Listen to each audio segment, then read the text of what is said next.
Welcome everyone. Welcome to the Geometric View, episode 12, season 1. We have the Vortexture, geophony, biophony, phyllotaxis, phylum, and the second gate of the Dougherty network. Welcome to the 12th installment. It is, I think, the 12th episode of the first season of the Geometric View. Welcome. Nice, sacred number 12. Yes, sacred number 12. We're going to get into some really good stuff today. I'm excited. And I'm surrounded by foliage.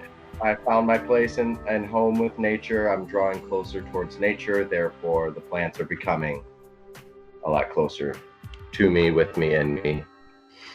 Okay, so we got Michael McDuffie. We got Brighton Cotter, Abyssal Dionysus, Heather Stargazer. Today's call is going to be extremely exciting. I'm very excited to get into the vortexture of things. So that being said, I think we're going to hop right into the Geometric View, episode 12, season 1. And just wait till season 2, man. There's so much more in store, so much to teach, so much to learn. So this episode is brought to you by Bubble Sculpting and Acorn Pinecone Jewelers. It's a jewelry company, and Bubble Sculpting, you can look into it. They're actually behind me over here. Terrence taught me that technique, so I'm spreading the love and sharing what he might not have the time to do with the world with him, and spreading the message of these shapes, these plasmoids back here. Okay, so today's episode is Vortexture, geophony, biophony, phyllotaxis, and the history of the vortex. We're going to be getting into petals, higher dimensional foliations, and vortical thrust, ripping apart basically opposing spiral vortices, how they pull things into, how they pull nature into existence through an assortment of different things, and how if you see in our previous episodes, you'll see that it's the helix. The helix is, I'll get into that, but it's fundamentally a vortex that's leading everything, and then trailing behind that, we can see the vestiges of everything as helices and helical units and subunits inside of our biology, our microbiology, on a quantum, subquantum level, Planck scale. We're seeing these recursions, and it's really the vortexture. So I want to say welcome everybody. Thank you for being here. Looks like we also have Richard Blankenship and possibly some other people I can't see, because sometimes I can't see some of the guests. So, woo. All right, make sure I'm recording. Yep. All right. Okay. So it is the end of February in 2020, and we're going to start with where we left off in waves, and kind of move into this episode, because the last episode was on waves.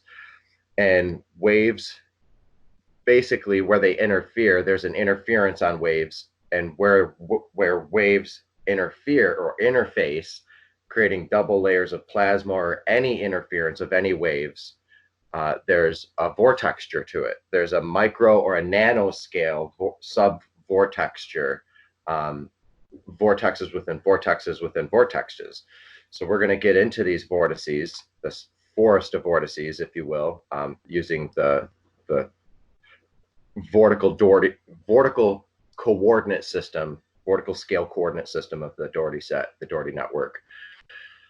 Because that is indeed what it is at the end of the day, to make sense of more mathematics, I think that we need a vortical coordinate system to show the hyperbolic side of math and such. You guys want to say hi here, just so I feel like I'm not alone? Hey, buddy. How's it going, guys? Hey. Fantastic. I'm excited to get into this episode and excited to be with you. And thank you for being here with me. Brian just joined. And Hello. Whoa, a little loud. Sorry. Oh, sorry, dude. I'm always like that, man. Dude. Tell me I when know. It gets good. Is that good? That's good. Yeah, just speak with a lower tone. It's okay. I deal with old people a lot, man. I'm telling you what, bro. You want to get through to an old guy, you literally have to shout to their face. But if you go in the other room and mention their name, they hear you loud and clear.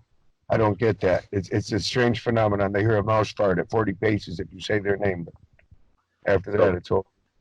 Brian, thank you for being here. Yeah. Did you get those bricks? Did the lemon and the lime show up earlier? Yes. Yep. Okay, cool. We're definitely going to get into the lemon and lime, and the zest of life. All good things, very zesty and clean, and bright, colorful colors of fruit, which is kind of weird because sometimes bright, colorful colors are a warning that it's toxic. So there's also a name for that. But all right, I just want to remind everybody, when you're not talking, please mute your mic. It'll be the best for everyone. And so on waves and as they interface, that's what double layers is microscopic, micro and nano vortexes. And you can see this on the ripples of a pond. That's a subsurface or an interface between waves. You can see this on almost every single scale as waves meet another type of waves or an interference via heat or thermodynamics or quantum. On any scale, there's a vortexture. So we're going to get into what vortexture is, why I put together the word for the first place, and see how it makes sense when you start to see how we live in a magnetohydrodynamic system of constantly cascading energy that comes constantly, perpetual shells of it, and what that produces, what types of interference patterns that produces. Like this little guy right here, this is a goldfish plant, and I picked this up. Buddy, you're not sharing your video, so we can't see your goldfish plant. We just see. What do you see? The black screen with just your face on it. I'm seeing Buddy right now. I'm seeing him. Okay. Well, maybe Heather, you got to reboot your phone or something. Okay, well, then I'm glad that I said something because I'm like missing everything. Okay, thank you. Yeah. Right back. Yeah. Sometimes I have to do that too. Okay. So Heather and I picked this up yesterday.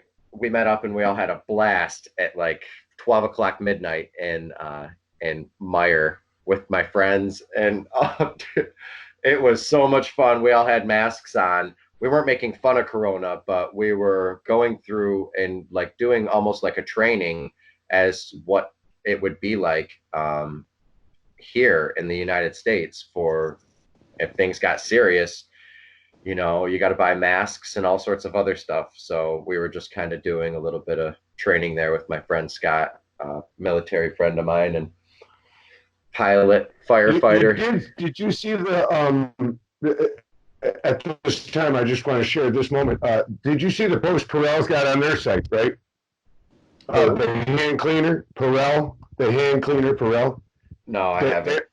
They're in a battle with FDA right now, trying to force them into pulling off their site the 7 or 8 pages that outlined the actual outside research that Perel kills 99.9% of the coronavirus and a bunch of these other epidemic viruses. And FDA's like, we can't do that. We're trying to start a pandemic. And they're still keeping it up because the research backs what they're like, no, this is our claim to fame right now. You know, so you wash your hands with Perel, you just killed it. See what I mean? So, you know, it's a false pandemic with a patented beginning. Okay, well, I don't want to get into that stuff on my show. No, here. But you know, I don't know.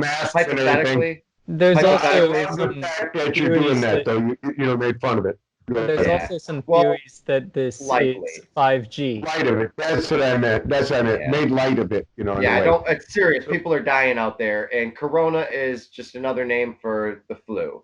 So there's people making a big deal about the flu.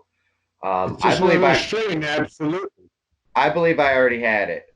Honestly, I think I had it before it was even talked about or announced in early December, and that's what helped me. Well, I didn't even want to quit alcohol, but I stopped drinking after I got hit with this double cold, and everybody else around me got the double cold, and then all of a sudden people start leaking about this coronavirus and how it was out before then, and my kid didn't get it.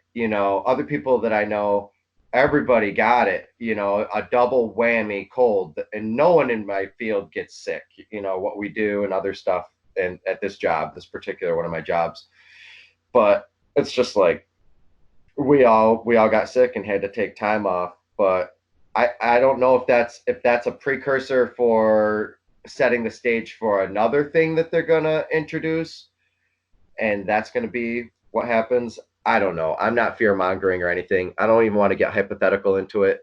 We're 11 minutes into the episode, and I want to jump in. And buddy, What up? there's this corona radiation. It's what happens when electricians are in high radiative fields, high EMF fields. And China is the center for 5G. That's where they've started this up. That's what I've heard. Yeah, so corona might be a code word for corona radiation, which is known to kill a lot of electricians. Well, corona has been known. Corona radiation actually be 5G, knocking birds out of the 1994. sky, bees out of the sky, and us Right. too. Possibly the harp, but corona has been around. It's the name of the flu. You can't cure the flu. That's the reason why everybody's like, you're gonna get it. It's a matter of time when you get it. Well, look at now. The gentleman that just spoke, I want to go on off of his note, because isn't it interesting that an outside independent study, researchers checking this out, trying to find out where this corona came from in China, that it's literally, I think it's less than 8 miles, but I think it's like 2.3 miles or 2.8 miles from the CDC in China. Now, I didn't even know that until I saw this independent research about this corona that just kind of got people throwing me stuff all the time. You probably get, since it's your field of things, people send you research like, oh my God, you got to see this. Did you see this? So people do all the time. I seen this piece, and I thought we had the only CDC. Like, why are we keeping multiple points at which we have all these terrible, dangerous, diseases? These buildings need to be incinerated to the ground and test tubed up and then burnt those as well after we distill them. But that's, I thought it was an interesting point to add to what he said. Go ahead. From my understanding, the reason that they call it the coronavirus is because of the way that it's shaped and because of the way it attaches itself to other things. If you want to talk about the geometry of it, we can talk about it as the shape of a critter and how it's behaving, and it's because it's got a radial attachment, it's completely surrounded. If you think about a virus, you think of like this weird little thing with like legs that walks around, like those little robotic images that you see of a virus. And this thing is like a spear, like one of those balls with all the little suction cups that you can throw at the wall and it sticks, and then the ball like climbs down the wall. So from my understanding, the reason that they're calling it the coronavirus is because around the circumference of the sphere, there are attachment abilities. So there's little way to get through it, but it can attach from any direction. I heard that it also has like a mentality like the HIV virus, where it attacks your immune system.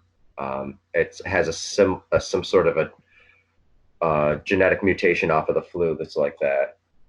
Thank you. And it comes out of the strain of the chicken bird flu, which would be, they had another strain of it before. And you're looking at what it does, and the reason why it's shaped like that, because it goes into the bronchi. It attaches to, basically imagine this, you got the bronchi which open up, and medically speaking, the only physical attribute that really is there on the part of any cannabis use is the fact that your the bronchi open up or stimulated to 3 times the size they are during normal, oxygen use under normal conditions. Because they're metabolizing at 3 times the rate. So your bronchi open up. Now imagine basically putting a golf ball, in your garden hose. It's not going to fit there, but it's causing a vacuum. And that's why people are suffocating basically because of this. The sphingolium that I got and that was given to me in 2011 or amplified because of the radiation factors when I broke my back and neck up and everything really bad in 97.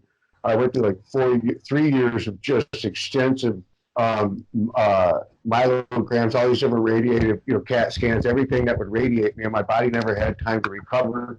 Put me in an autoimmune deficiency. They told me take some Sudafed, everything's cool. By 2011, I tipped out, and that's how I learned all this, But that's what they're doing now is that this coronavirus is putting you in an iron oxidative stress, and then you add the measure that they're stealing all our blue light, and you're talking about people basically starving to death for air. The COPD is a person who can't breathe out. They're kind of like clogged coming out, But on the other end of it, when you can't, and you're basically like grabbing for oxygen molecules that you can't grab, they're just like, like trying to grab a greased pig. That body doesn't adhere to them. And that's what this virus is doing. It's making like a slip around it and causing a clog for the bronchi. And if you get enough of them, you tank out because that's where your proteins are made. Right? If let's say there's 3,000, and I'm going a very low number, but let's say there's 3,000, 100,000 bronchi. Let's go with that even measure. 100,000 bronchi in each lung, okay? If you keep clogging each one of these up and they're all your protein, your body's 18% protein, you need 18% protein, and wow, your lungs produce 18% protein simply by breathing carbons, you're breathing nitrates, you're breathing nitrogens, you're blending them together, you're making everything you need, essential amino acids, other than a couple 3 that we don't have. You're Brian, you're intuiting the entire episode once again. Really? No, I put some content on. I've been sharing content, and your jellyfish explains. It's gonna get. Remember your jellyfish from last week? Yes, I can share that as well. Hopefully, please. If that's half a lung, that's half a lung. Brian, that's remember half a brain. You know what I mean? That's literally that's half. That's why you're saying is possibly the first. Well, think about it. If 1 is split and 2 is half, see what I'm getting at? All conclusions show that the jellyfish is variably the very first of all creation illuminated species. And therefore, since it didn't adhere to the matter side and it stayed in the luminescent side, it barely held on to the matter. And now you have a hemisphere. Just wanted to, add that. I didn't get to add that last week, but go ahead. Take off, man. How crazy this is all being the subject matter today. So, Brian brought up a good subject about starving to death. That's been issues that I've had to deal with other people that I know, and I know dearly someone who starved and thirsted themselves to death on purpose to avoid going into dementia and Alzheimer's, because she didn't want her loved one to go through that. So they decided together that was the route, and he supported her until she died. But I could scroll forever. There's so much content on this now. All I can say is how heroic, and thank you for sharing that. We have that God-given right, what I'm saying? That it's our time. We're tired. Whatever it is, that we come in, I'm just saying, and how honorable that the reason she want to suffer. I've been in ministry watching people die for 20-something years. I've buried over 60-something of mine from my high school or my childhood friends, most of it to drug overdose. Thank God I never, put anything in my veins ever like that, ever. But, so I've watched these tragedies, and the worst I've seen of it all. I'd rather be ground up in some machinery, hit by a car in a car accident, or hit by a shark than to watch myself or somebody I know that go 5-10 years through these cancer ordeals. They're just wither. You know what I mean? They get to the point they can't even tell you how much pain they are because their throat cancer is taken over because they're cystic. So I'm with you on that. You know, that to me is the hardest thing about ministry, is watching somebody slowly forget who you are as you're even helping them. You know, so I'm just saying, honorable, man. Bless you for sharing. Thank you. So all of that is leading up to this word. The word of the day is autophagy, which is self-eating. It's your body's way of removing damaged cells and replacing them. And so it's like fasting. And that was a I wasn't going to get into that towards the end of the episode, but it's weird because I'll write all these notes. I'll take these notes and think that they're in chronological order, and I end up showing the stuff at different times, and we end up getting into the different things. That's how I write poetry too, and anything basically. So yeah, whatever comes, like, don't start at the beginning. Start where it starts, and then rearrange it or let it be the way it is. Makes it so you get more out. We get more out of it that way. Mm-hmm. So, all right, diving in. Rule of thumb should always be, let the order of things depict the order of things. And I love Heather's eloquent feminine version of it. But yeah, I love that. That's incongruency. You know, let one thing depict the next order of another. I mean, that's fractalization at its perfection right there. Yeah, and you don't want to disturb the current. You got to be able to know how to flow with it. And that's the art of Zen. That's the art of feng shui. That's the art of being an artist, being a musician. It is that's what blew my mind when I cut into the lemons today. I thought of you, buddy. I was like, oh my goodness, if you look into those pictures, I want you, anybody here, please cut into a lemon, cut into a lime, cut into the grapefruit, cut into the orange, count them all. And you know, the 12 is complete, you know, look at that, you know, vitamin C. But anyway, but look into it. So you see the first cut, but then it's so transparent that you see through the juices of the little tiny bulbuses, you know, which each are fractalization arteries of their own. And then you're seeing like dimensional fractalizations in there. And I swear to goodness, some of your burnt work, you know what I mean, for electrical electrolysis, burnt, you know, etchings on, you know, on the wood and everything like that, made me think of that, buddy. And I was like, oh, that's why I was like, oh, as soon as I took pictures of it, I had to, you know, patch them over to the show. And because of that, you know, because, you know, that's part of it too. And I think your work that you do with the bugs and insects and everything that, you know, is beautiful, living and breathing, and with your fish, this last one, you know, I think I would love to see you, because I will not take the time to be that technical, I'm just telling you. But I think your beauty would be a great addition, you know what I mean, like the other side of the coin. You know, I'm getting at not only to the living things that we think are living, but the other part of it, the bioharmonics of plant life or cellular life at that level, photosynthesis, you know, at the photon level. But, you know, that was just, you know, that's why I shared that. Brian, when you're talking, your mic is, you're scratching against your jacket or your face or something. Oh, so okay, yeah, this is a new mic I got. Thank you. Yeah, so you got to hold it away a little bit, and you can talk on trial. Yeah, you can talk lighter. Is it doing it now? Perfect. Okay, yeah, that's exactly what it was. Thank you. I have to clip it to my lapel or something. All right, I'm going to put myself on mute and take care of that. Thanks for that, because it's like, I think this is going to be my new favorite mic for these. Thank you. All right, and just a reminder, you can talk lighter, or maybe the sensitivity or the velocity on your mic is up, or maybe you can hold it a little bit further away, because we can hear you loud and clear. And you know, I'm just so the episode flows smooth, because I know you're going to have a lot to say, and everybody else is throughout this episode. So no, absolutely. Right. I got it. Like I said, this is a brand new mic for the day. This thing's pretty sensitive. Is this good enough? That is good. It seems a little close still. I don't know if you clip it right to yourself. Or... Well, I got this thing down to almost the bottom. Can you still hear me, or is it too close? I can still hear you. Yeah, that's good. Okay, excellent. That's where I'm going to keep it at then. That's perfect. Yeah. No, this is a really good mic setup. Like some of the other problems I was having before that you mentioned, I tried to accommodate with this one, and I might have overcompensated. So thank you very much.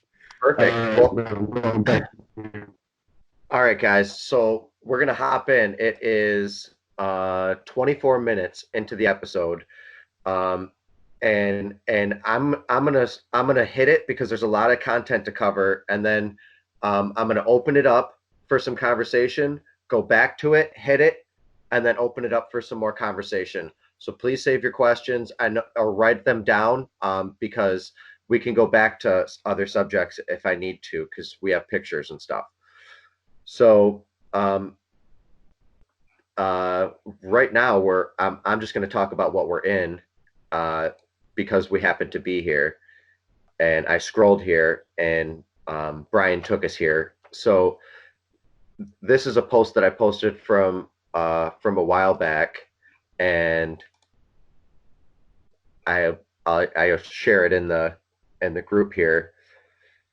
But it's the biomimicry of jellyfish in the magnetosphere, and space jellyfish show types of pulsar wind nebulas, and that's the title of this universetoday.com link right here.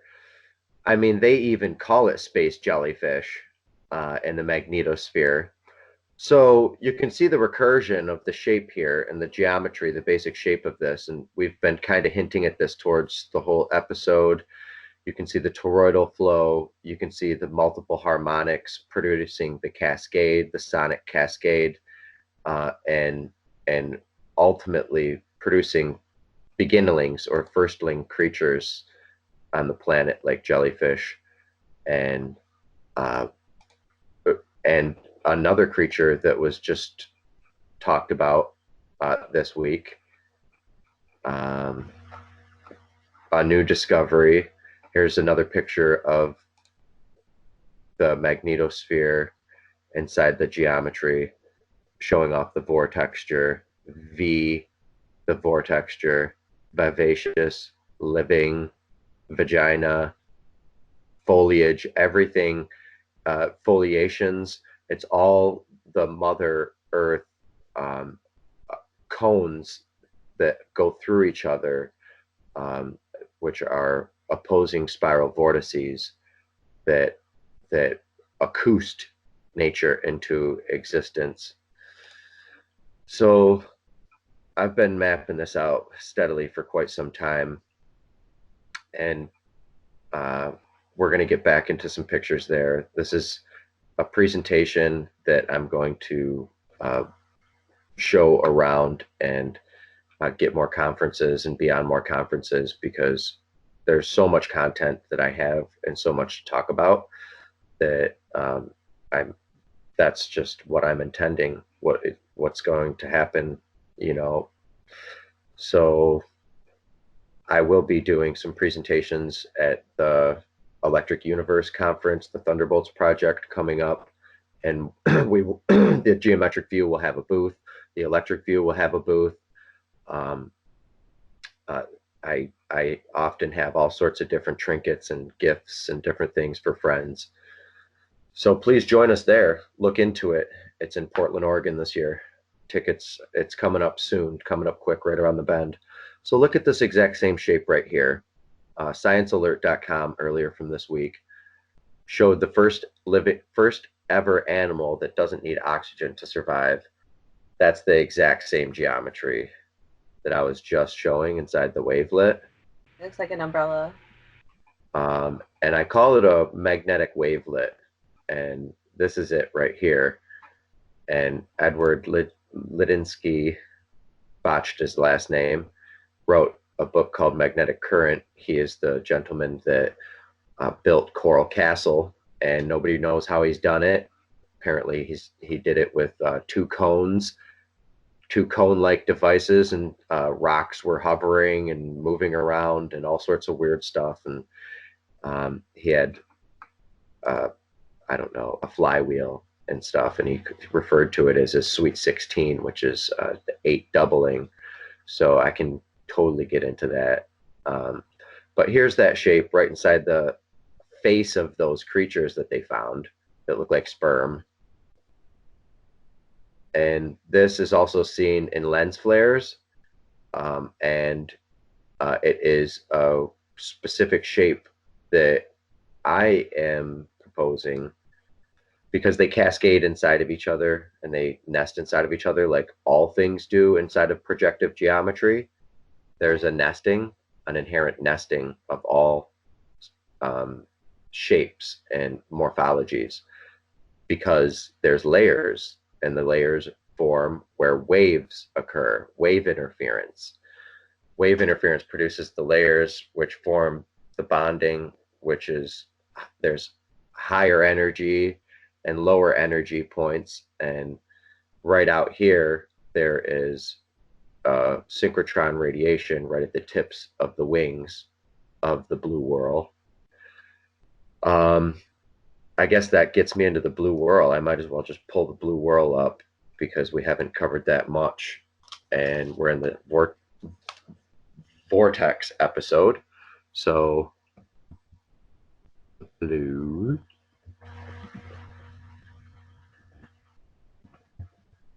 whirl.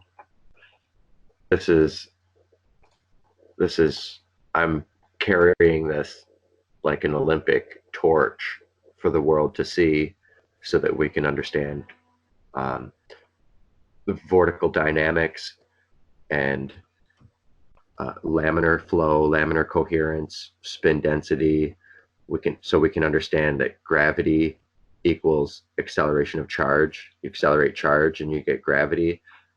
Accelerating charge produces these plasmoids. This is a pillar of fire, a vortex of a pillar of fire condensed into an efficient plasmoid that burns carbon-free emissions. So it burns perfect sustainability, cleans up everything that it burns. And that shape, look at that shape. That's the shape right inside of the magnetic wavelet that Edward Lidskin is showing off in his secret. The secret is in the front of his book that I showed you. There's the pillar of fire that Moses was guided out of Israel, or out of Egypt. Pillar of fire, now condensed to 2020 into, well, 2016 is when this was discovered, but it's burning brightly and it's being held by geometers for all to see. And geometry is legal right now. So as far as I'm concerned, it's more deadly than any virus out there. And I don't want to talk like that. I want to talk brightly about it and brilliantly about it. But the truth is, the matter of the fact is, love is deadly, and so is new discoveries, and they are beautiful too. Brighton, I think you're playing something. No, it was me trying to hum Chariots of Fire. Can you mute it, please? So epic, and like, I have so many good jokes to drop on. What I mean, just like little like. Heather, you got to pause it, dude. But it makes it interesting. It's not.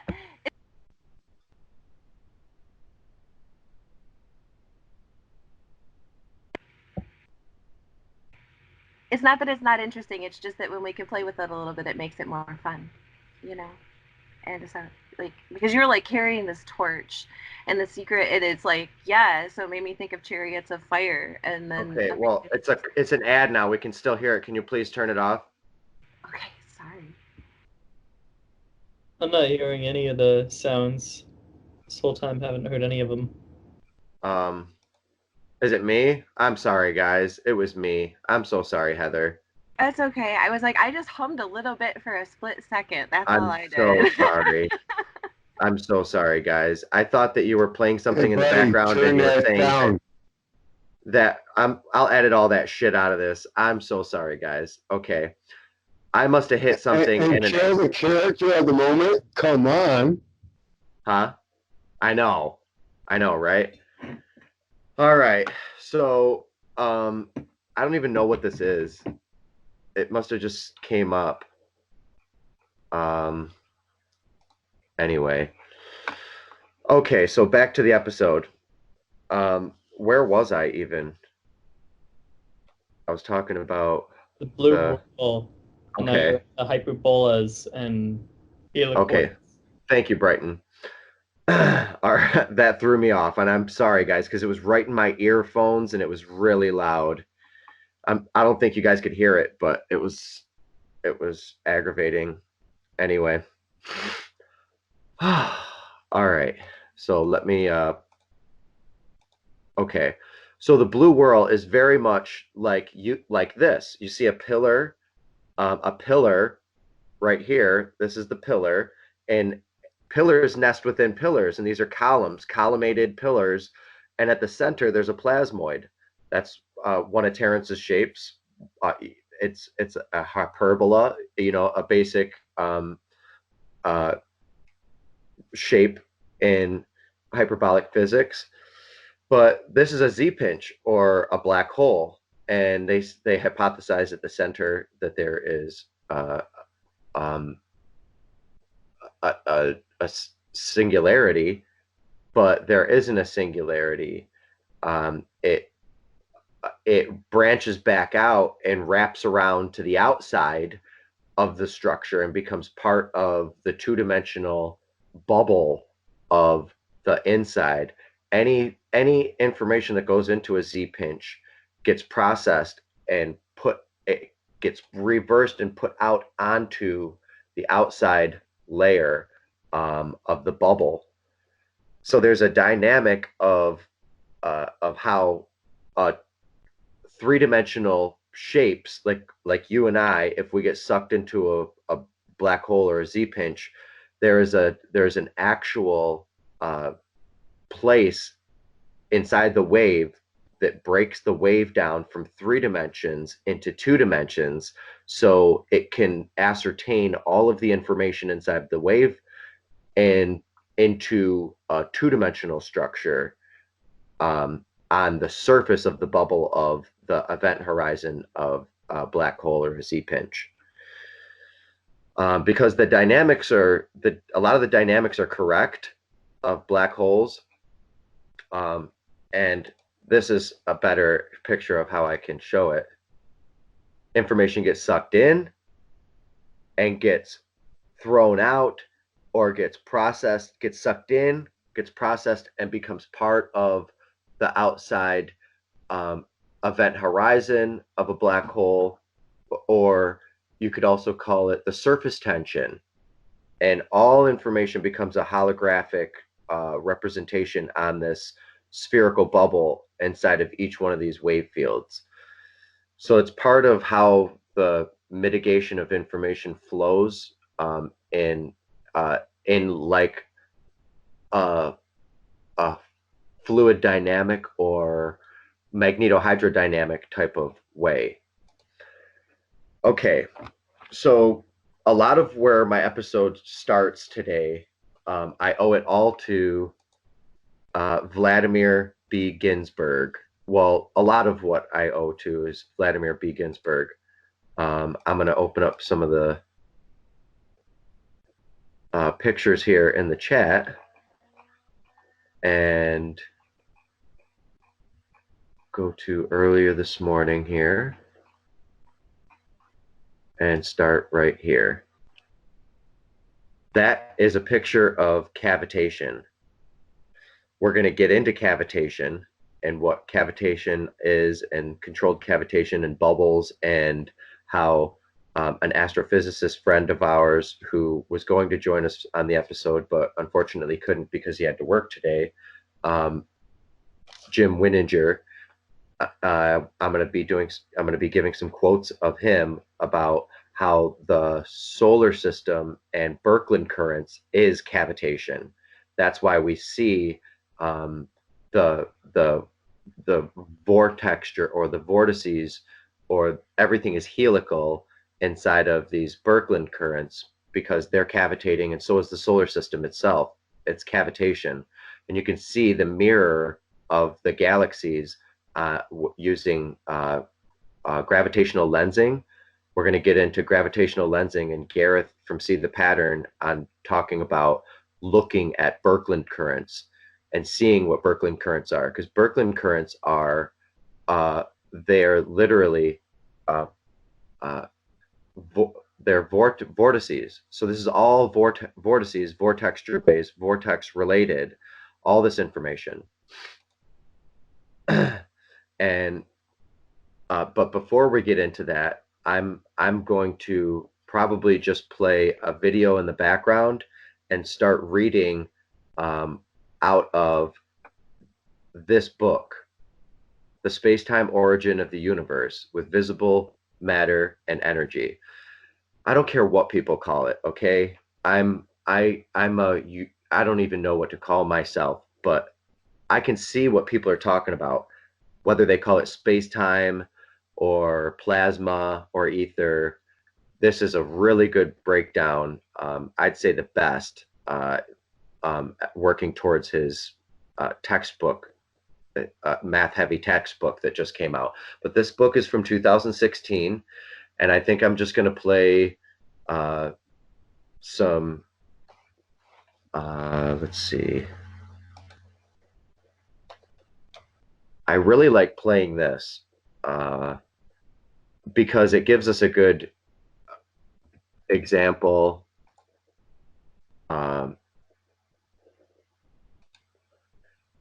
It gives us a good example of just the whole universe and the Bessel function, what a Bessel function is, how these waves and the helicon waves turn into matter through whistlers and growlers and sound.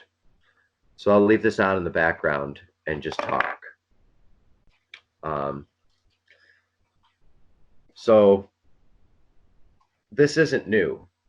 Nothing is new with the vortex universe. This is an old idea. So when you think vortex mathematics, vortex science, you might think Marco Rodin, you might think something else. I don't know, toroids. I don't know what you think when you, Victor Schauberger. But I want us to go to our older minds, pre-Socrates and the pre-Socratic times, and take you to chapter 1 here of Vladimir Ginzburg's book, The Age of the Ancient Greek Civilization. Anaximander of Miletus, 611 BC. The Greek natural philosopher Anaximander of Miletus proposed the idea of a vortex that closely resembled the mythological cosmic whirl. At any given time, he professed that there exists an infinite number of worlds that have been separated from an infinite Greek word, which is eternal and ageless, and also the source and reservoir of all things. After our world was created, a rotary motion in a vortex caused the heavy materials to concentrate at the center. This was from 600 BC, 611 BC. While masses of fire surrounded by a mass of air went to the periphery and later formed the heavenly bodies.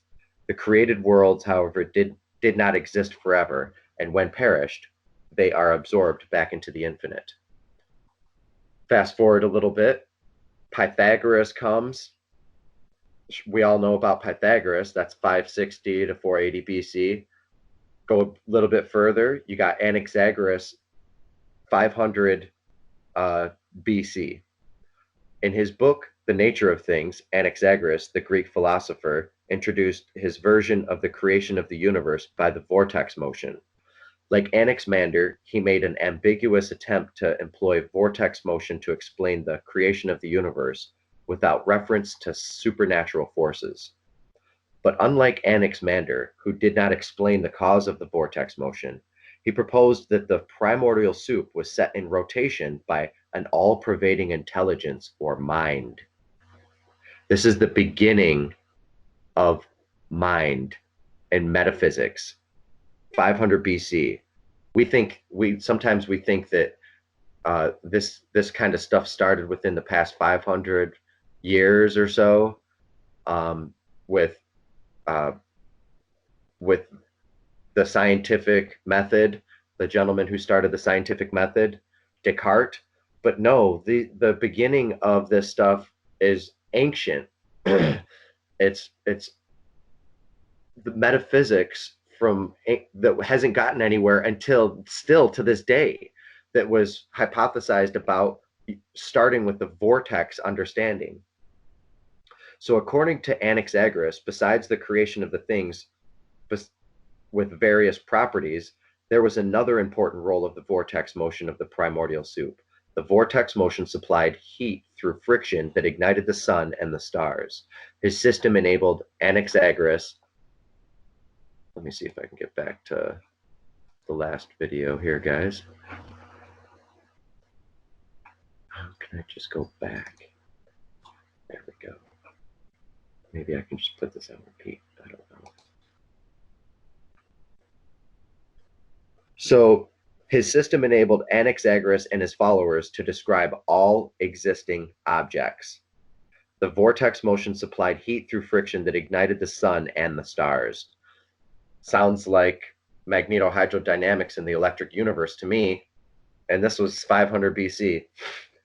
Then we go to 490 to 430 BC, Empedocles, I think, of Agragas.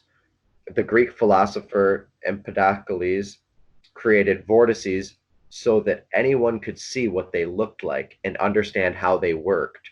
He explained the formation of celestial bodies by vortex motion. Vortex motion. He dropped tea leaves in the center of the urn while he continued to stir the liquid. It was clearly visible that the leaves migrated towards the center and accumulated there as they were heavy enough to withstand the updraft. This effect came to be known as the teacup phenomenon. Empedocles thought that the Earth hovered in an upward draft of the primordial vortex. That's exactly what's going on, but it's an upward and downward draft, a pinch. The Earth is a pinch, and it has an upward and downward vortex, as we saw in the magnetosphere earlier that we were talking about. Okay, now we move forward to the age of classical mechanics. Vortex theory was revived in the beginning of the 16th century. Its revival was clearly associated with the advent of the Copernican revolution. Go to René Descartes, the French philosopher and mathematician. René Descartes is mostly known for his discovery of analytical geometry. It is much less known that he also developed a general theory of the universe, according to his idea, known as the theory of vortices. Yeah, Descartes, the theory of vortices. The planets floated in an ethereal fluid composed of fine globular particles whirling in a form of vortices about the sun. Wow. Yeah, Descartes. He envisioned that the stars and the cycling planets were simply the visible parts of the great celestial whirlpool of vortices. He realized that every natural body in the universe could be at rest in respect to the local matter that belonged to the vortices, and yet moving with respect to distant bodies. Therefore, the Earth did not move freely through space, but was carried around the sun in a vortex of matter without changing its place with respect to the surrounding substance. It's all vortexes, guys. We forget this because we learn all these other words. Okay, I'll continue.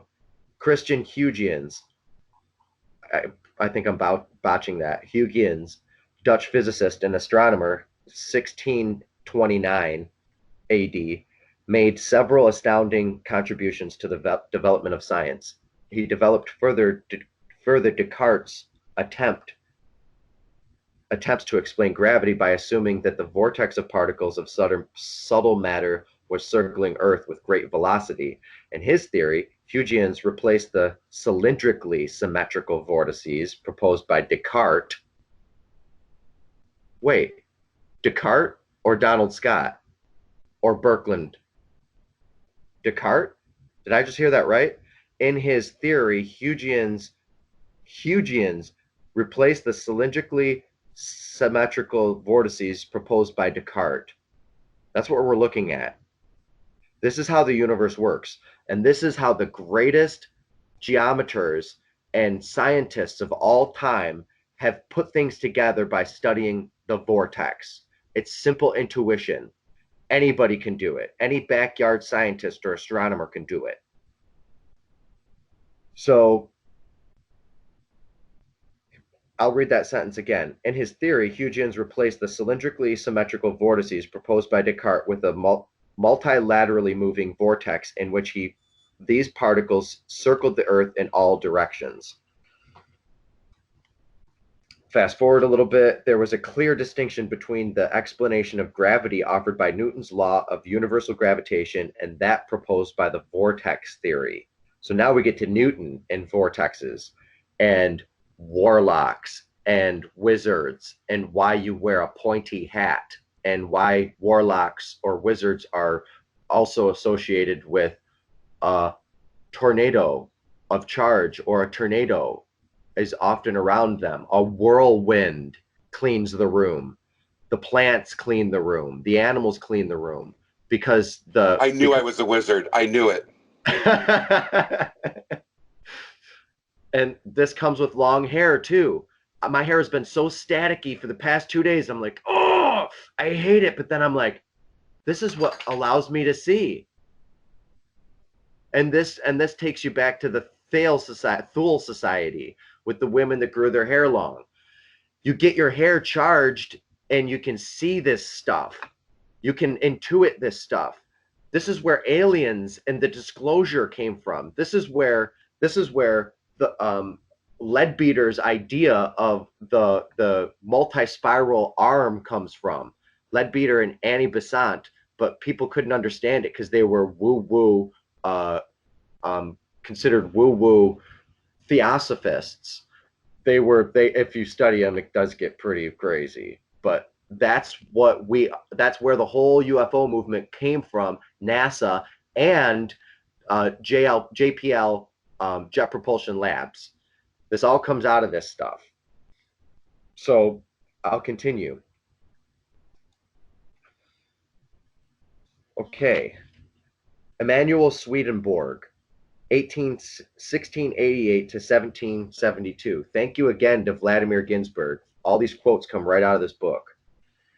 The Swedish physicist. He wanted to discover the basic roots of the spiral motion of the universe. In 1734, he published a voluminous book called Principia Rerum Naturalium, or simply Principia. According to the concepts that Swedenborg presented to the world, physical reality developed from an elementary particle that is a mathematical point. In an elementary particle, there is an internal condition tending to a spiral motion, unquote. That's in his book. In spite of the successes of his book, Swedenborg nevertheless knew that he was far from reaching his ultimate goal of challenging Newton's Principia. Soon he realized that his concept of spiral motion of the origins of matter did not capture the heart of European scientists, who were still enchanted by the simplicity and practical validity of Newton's laws. So Newton into the vortex, who was a big proponent of the vortex, all this stuff. This is cosmological. This is why our minds go to writing this stuff on rocks and scratching it into our ancient civilizations, into the walls. So page 14, ideas related to universal spacetime theory, the age of electromagnetism. Now we're going to get into the vortex and electromagnetism. Reincarnation of the vortex theory in the 18th century was triggered by the advent of the age of electricity and magnetism. Gets into a bunch of different other characters.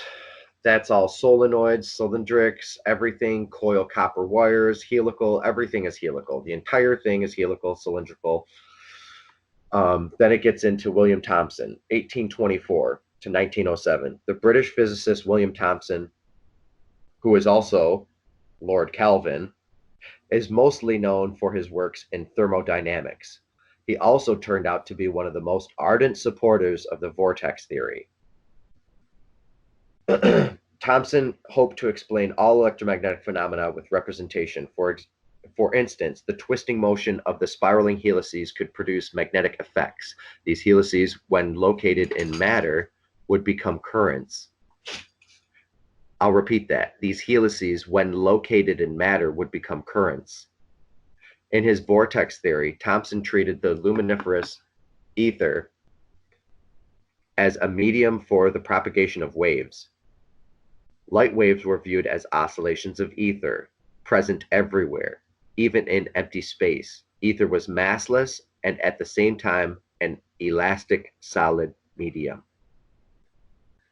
This is where I'm going to put a little quote from me in and say that when observing something helical is the invisible hierarchical path of vortical rheometry or flowometry. So if you're observing something that's helical, there is an invisible hierarchical path of vortical rheometry or flowometry around it. Observing something toroidal is the invisible hierarchical helical rheometry. So if you're looking at something toroidal, you know that there's invisible hierarchical helical flow geometry around it. And this is just hierarchical stacking of spirals. I'll get back to the book here. The book. Thomson made his most interesting discoveries in the vortex theory in collaboration with the Scottish physicist Peter Tate, 1831 to 1901. Okay, Peter Tate, when he struck firm, he came up with this what we showed on the last episode, when you blow a toroid with a vortex. He came up with that idea, and they're called Tate's smoke rings or toroidal vortices. So Tate suggested to Thomson that the same concept could be applied to explain the structure of light as atoms, as toroids, and proposed the idea of a demonstration. He designed an apparatus for the demonstration. It consisted of a couple boxes, 2 pieces of cloth, and a few bottles and chemicals. The sturdy cloth covered one side, so basically he built something to create smoke rings. When he created these smoke rings, which filled the room with smoke rings bouncing off of each other, the rings shook violently from the collisions, making the impressions that they were made of rubber. So if you could create smoke rings like this that he created, you start to see the dynamics of the toroids. And I've never seen them, but I'm interested what kind of chemicals he used. So it was possible to cut these rings with a knife. They simply moved away from the blade. This was Tate working directly with Thomson, Lord Kelvin, who came up with the Kelvin scale for thermodynamics. Moving on to James Clerk Maxwell, the British physicist. James Clerk Maxwell is best known for the development of the theory of electromagnetism, the father of electromagnetism here, guys. Very few of us, however, know that during the many years of his scientific life, he was a great supporter of the vortex theory. He worked closely with Faraday, Thomson, and Tate. Are you guys starting to see what's going on here? All these guys do is study the vortex. These guys study thermodynamics and the vortex, which is the Bessel function, and different things like this. So anyway, he was a great supporter of the vortex theory. He worked closely with Faraday, Thomson, and Tate. In 1862, Maxwell devised a model to illustrate Faraday's law of electromagnetic induction. He proposed an analogy between lines of force in the electromagnetic field on the one hand, and vortex filaments in a liquid with finite fixed boundaries on the other. Yeah, vortex filaments, fractal filaments, frequencies, like where we're pointing here. This is how electromagnetism came to be about and aroused. I'll repeat that last sentence with vortex filaments. He proposed an analogy between lines of force in the electromagnetic field on the one hand and vortex filaments in a liquid with finite fixed boundaries on the other. The filaments on the other. The following year, he attempted vortex theory. The following year, he employed vortex theory to explain the rotation of the plane of polarization of light. Traveling along the force of magnetic field, he envisioned a beam of linearly polarized light as consisting of two circularly polarized components rotating in opposite directions. Birkland current. Okay, so all this stuff is planets, Birkland currents. It's the dynamics of shells. It's frickin' what we're talking about. In 1864, Maxwell suddenly abandoned the vortex theory. This became evident after he published his famous paper, The Dynamic Theory of Electromagnetic Field, in that year. In our time, this paper is considered to be the cornerstone of the theory of electromagnetism. The essential point of this theory was that the electromagnetic field is transverse vibrations, supported by electromagnetic medium and propagated by the velocity of light. In his theory, Maxwell did not use ether or vortices, or in fact any other physical model, allowing the mathematical equations alone to do the job. The publication of the paper brought Maxwell neither fame nor glory. Moreover, because of his publication, he alienated two of his closest friends in the entire scientific community, Faraday and Thomson. In fairness to Maxwell, we shall remember that before publishing this paper, he did his best to explain electromagnetism by using the vortex theory, to which he himself became attached wholeheartedly. Boom. All right, I'm going to open it up right now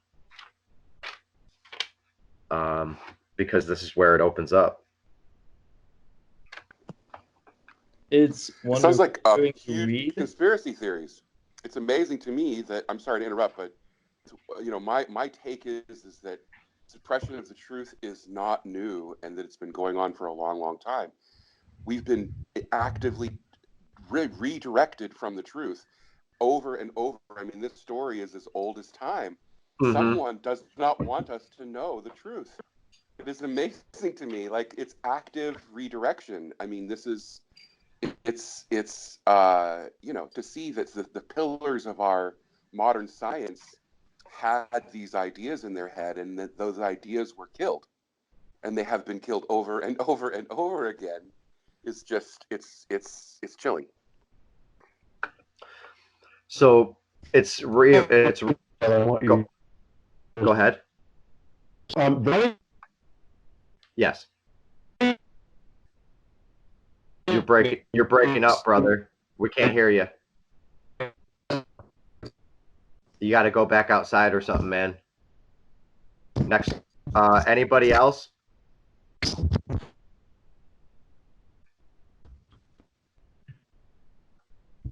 All right. So what's happening here is basically I'm explaining. Can you hear me now? Yes, now I can hear you. Okay. May I continue? Is that okay? Yes, please keep your voice low because it's high, and for editing it's okay. tough. So just excellent. You're doing is this good now? Thanks, is brother. this Yes, good? Brian. Yes, sir. Excellent. All right. So as I was saying, the money trail is always there. It's the same reason why Darwin got thrown into the limelight. If you look at where the money came from that paid him to go to the Galapagos and paid for all his studies, he's only a 26-year-old man, though they put the wise old man as his picture. He was paid by the crown. Same reason why Maxwell wasn't able to bring out his, because of the same reason. You know what I mean? It interrupted the money. They can't have an enlightened world, and they can't have a free society, free thinking society, because it interrupts their money and the control of the money. And that's this literally a rhythm that plays over and over and over again. I mean, it's literally, it's like a bad record. I think all of us here would wish it would stop, but that's truly what's happening, and he was absolutely right. Everything begins in it. We could talk about everything in the universe with that one cell picture you had of the thing. I was actually trying to hook everything up in my world for giving a demonstration of how the actual Earth itself is the snake eating its own tail. And what you're saying about what goes in has to come out, and literally, the Marianas Trench and the creative line of New Zealand, where it's folding in and folding out of magma at the same 1.618 ratio. That's our Earth. Everything, our universe, everything does that from that torus side union. Oh And yeah. they keep suppressing it because it interrupts. Like right now, it's interrupting the money. You know what I mean? Every time that's where it comes down to, and I don't mind the money changers have 10% of their usury rights. That's fine, but we need to keep them there. And they don't want the people to know that the stranglehold can be put upon them. I'm going to yield the floor, but thank you. I'll bring up the other gentleman who brought that into play that I was able to add to. Thank you for bringing that up and making it poignant, because that's where we need to follow it. I have a dear friend of mine who was basically murdered in our hunting blind. Because he got a little too close to things. And, he taught me of the rhythm, the 30 and 40-year rhythm. And that's how I found Fannie Mae, Freddie Mac, the Federal Mortgage Housing Association, how it took me all the way back to Jackson in our first depression. I mean, you can look at the suppression of truth to the money route. And let's go beyond the money is who controls the currency. That's why they call it currency, the flow. Currency can be thought of as the same thing as nutrients. So yes. You can starve because we're going to get into this a little bit into the episode here. I want to really paint a picture for people to understand what induction is and what implosion is and what resources are as vortexes.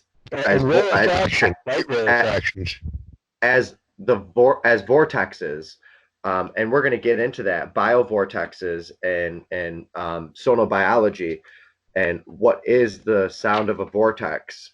We're going to get into things like that.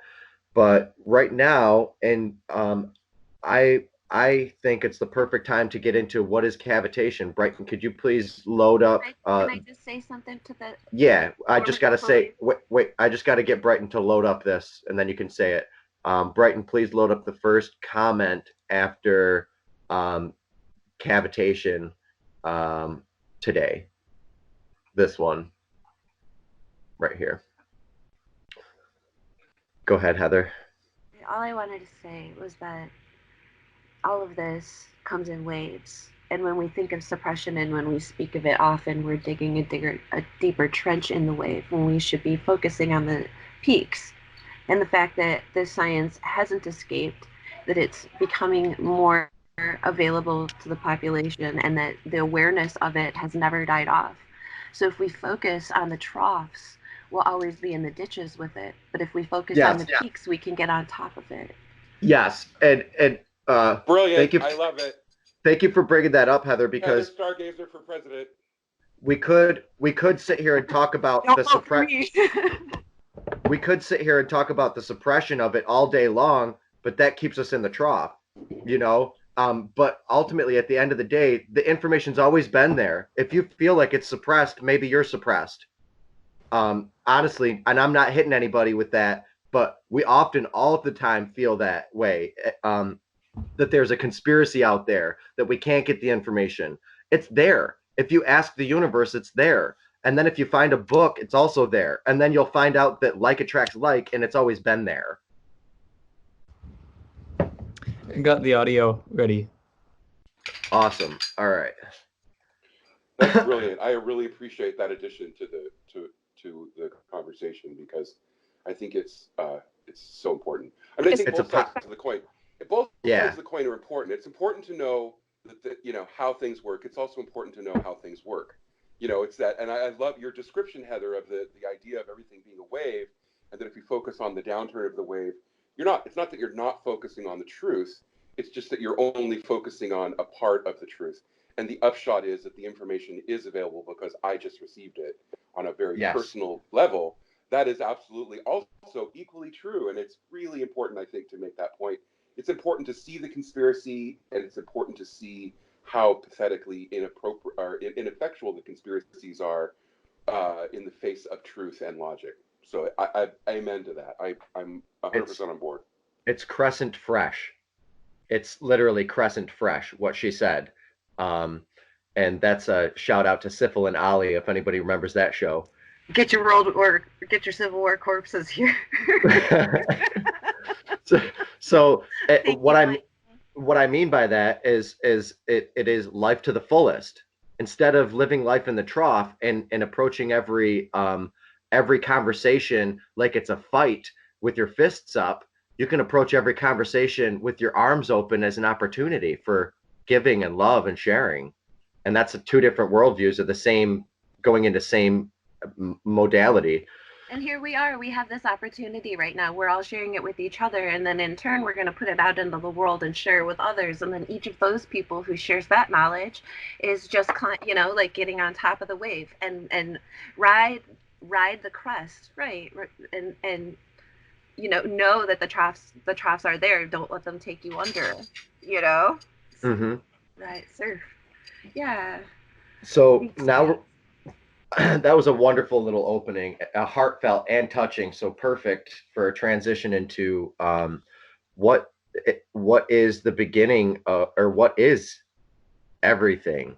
Is everything cavitating? What is cavitation? Cavitation is what this is. 3, you ready, Brighton? Yeah. 2, 1. Is sponsored by Audible. To get started, go to audible.com/SciShowSpace or text SciShowSpace to 500-500. If you've ever looked up at the night sky, you've probably noticed the constellation of Orion the Hunter, whose one shoulder is marked by a bright red star called Betelgeuse. It's one of the most recognizable stars in the night sky. The thing is, these days, it's starting to look a little funny. It's always been super bright because it's just 650 light years away, and it's mind-bogglingly big. Seriously, our solar system out to Jupiter would fit inside of it. That tells us that this star is a red supergiant, meaning it's at the end of its life. And scientists believe it's the closest star to Earth, ready to explode in a massive supernova. But since last year, scientists have noticed that Betelgeuse is dimming, and not just a little. It's gone from the 11th brightest star in the sky to the 24th. That's enough to notice with the naked eye. And just last week, thanks to observations from the European Southern Observatory, we learned that this dimming is kind of... This is the wrong video, but what this is showing is that a star is doing what I'm about to show you. So this is a precursor, and this is what our astrophysicist friend and colleague has been showing people, as well as me. And actually, I introduced the idea of cavitation to Jim, and he's very grateful for it. And I'm just glad to be working with these people. I got the idea from Jason Verbelli, so shout out to the real verbs.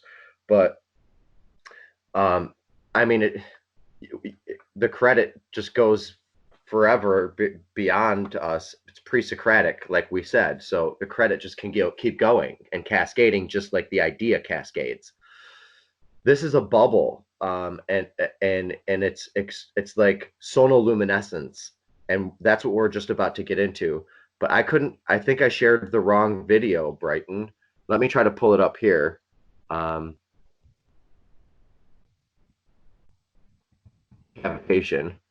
If you just look up cavitation videos, there's, okay. It was about, yeah, it's about 3 minutes long. This probably is it. Did you see what I clicked on?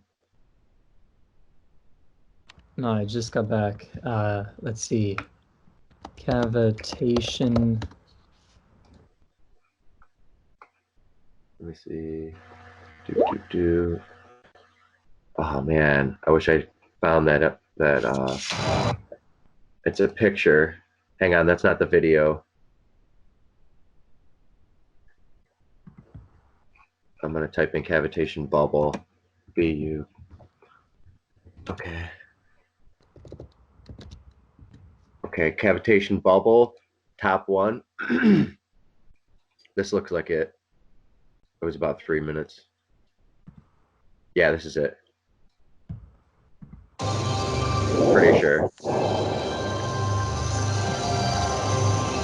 Time to mix things up here at Virginia Tech. These are cavitation bubbles. Not suds, mind you, no soap involved. They're created when air is churned up in water. And better understanding of how they work could lead to cleaner and healthier food on our tables. So these bubbles by itself, it doesn't have any toxic chemicals.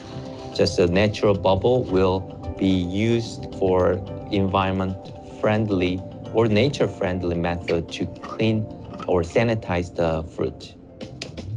With support from the National Science Foundation, biofluid scientist Sunny Zhang and his team want to understand more about the anatomy of these bubbles. In the lab, the team creates a bubble that uses a high-speed camera to watch how it grows and then collapses. We create the electric spark on the water, and then this electric spark will create the bubble, and this bubble will grow, and then it will shrink back to zero. Zhang says when a cavitation bubble collapses, it generates a shock wave, then a suctioning effect that pulls anything close by toward it. So you can see the particles is moving toward the bubble. Small particles will be pulled toward the bubble because of its violent motion. Do you want to start with the lower airflow or the higher airflow of this? I'll start with the lower airflow. The bubble action has some promising applications. Working with food scientists, Zhang's lab is doing preliminary tests with regular bubbles to explore how cavitation bubbles might soon be used to pull soil or microbes like E. coli or salmonella off fruit, from the smooth skin of a tomato to the bumpy surface of a cantaloupe. You can think about these particles are bacteria or dirt sticking on the fruit surface. By creating this kind of the bubble motion around it, you can suck the bacteria or dirt from the fruit surface. Zhang believes supermarkets and other sellers would welcome an easy, non-toxic way to clean fruit. These days, there are a lot of farmers markets in the United States, and usually farmers do not clean their fruit when they sell. Okay, that's good, Brighton. Cavitation bubbles are already... Okay, so we could finish it up, but I don't want to get a copyright violation. So cavitation bubble collapse. Let's do the one, if you go back and do the one below it. We're going to start getting into... Search histories are different. Oh, okay. Cavitation bubble collapse. All right, I'll look.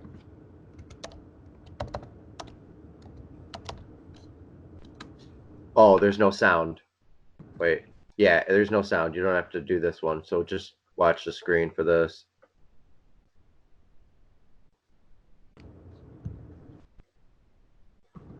There's pit damage from the cavitating bubble. Now I'm going to get into sonoluminescence and show the pit damage. The pit damage from... Okay. In the group, there's another bubble collapsing video. I put it in the group chat. Okay. There's a specific one. We're going to keep going through these until we nail it, because I want people to get the idea of what cavitation is, what sonoluminescence is, cavitating bubbles, and how they produce vortices. Yeah, this is the video right there. This is it? Group, yeah.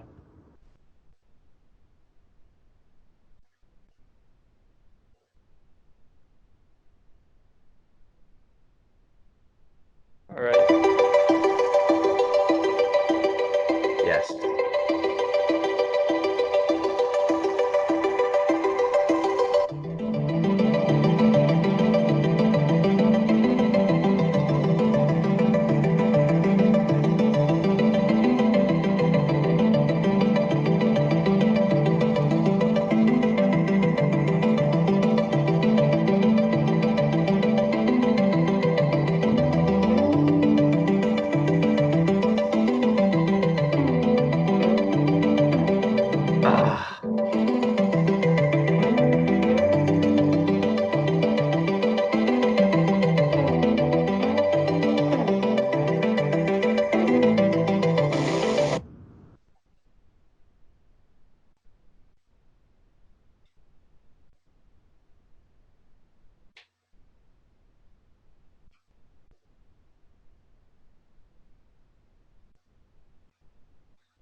Look, it was an apple. Will this break out into a helicoid?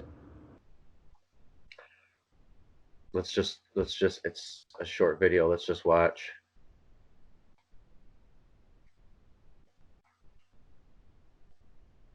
U of M.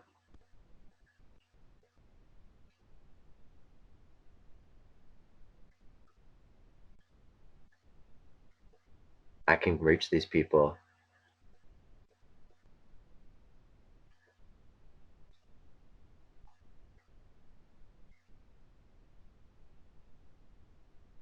Okay, there's your It's like a creature. magnetosphere. There's your magnetosphere and your jellyfish. I created a jellyfish song. Wait till I release it, dude. With all this content now, the geometry, since I've done this, I have a jellyfish song and it's great. And there's a dance. Oh. Love is watching. Look at that. Oh yeah, there's your hierarchical fields. Thank you. Yep. There's a spider at the Nazca lines right there. You're just seeing at one of those intersections. Yep. And that's what I was talking about. I told you when there's a toroid, there's a hierarchical field, like I just said at the beginning of the show, and this shows the progression in the hierarchical field as that pops out. It's pretty sweet. And it also shows the fact that one toroid side is energetically bigger than the other, which explains again the phenomenon of the 1.618. You know what I mean? The masculine compound to the feminine compound is one measure to 6.168, 0.68 measures. Man, look at that, dude. I can lay that right on the Dougherty set. In fact, can you make this available to us all? Yeah, it is. In fact, okay, it might be it might already be on the Dougherty set, and that's why they know the field exists, because I am right here. And the last mathematician that I was working with U of M the entire time I was training him, since he was 18 till he was 21. So, and then Terrence hired him. But so I don't know. He would never let me in on anything that he was doing at U of M at the bird lab and the robotics, and I was showing him all sorts of stuff. So who knows where and how and where all that information went. So him and a lot of other people were studying it, and he showed me drawings of him and his colleagues drawing it. I haven't taken it to U of M myself because I don't know why. I have so much going on, but I already know they're going to be receptive of it when I do. I'm there every day, so I might as well just start spending. Actually, I just contacted a friend of mine, and his dad runs some of the highest up programs at U of M. He said that it'd be fun for us to just go hang out with his dad. He contacted me years ago, but this is the highest end, and I mean some of the highest end governments are sponsoring this gentleman. I'll just pull him up. I don't care. Can I say something? Oh, before you got off. Yeah. Go ahead. I'm just observing. Can we go back to that picture though? Sorry. Yes. It's a two-dimensional form is what I wanted to point out about this, that the toroid in the center, the collapsed bubble, is three-dimensional, but the image that they've imposed on top of it is actually a two-dimensional form, and it's showing that by showing you walls and angle behind it. So there's a shadow reflection on the wall of the projection of light coming through this two-dimensional wheel. Yeah. That is important because it's an insinuation of the two-dimensional plane over a three-dimensional plane, as opposed to what it would actually be doing if each of those lines would be producing its own vortice while this is happening in a three-dimensional space. So I think this would be a perfect time for me to pull up my drawing and show the drawing for today. because this integrates perfectly. I was going to save it till the end, but I'm going to show you guys what's going on here. See this pinch? That pinch right there, I'm calling the phylum, phylum, phylum, and it's inside of the second gate. And by gates, every single sphere off of the center is the exact same sphere as the entire system itself. It's self-referential. This sphere is identical to every single other sphere in the entire system that is the second sphere off. So this one's the second, this one's the second. I have to reiterate that. All second gates are the second sphere off. So here's the first sphere in the center. See how your drawing shows the collapsed donut in the middle, but on each side, you got the elongated, refraction of it. You got the compression in the donut. It's actually kind of breathing, and then the expansion and the longer elongated one, almost looking like an egg. That right there is you have the exact science. The proven science of this is exactly what I was talking about before, about how a split shot, or I mean not a split shot, but a shot is made for the shotgun. They know exactly how many of these are going to go before that actually meets, going from the donut to the elongated, toroidal, and ends up at a perfect sphere when it hits the oil.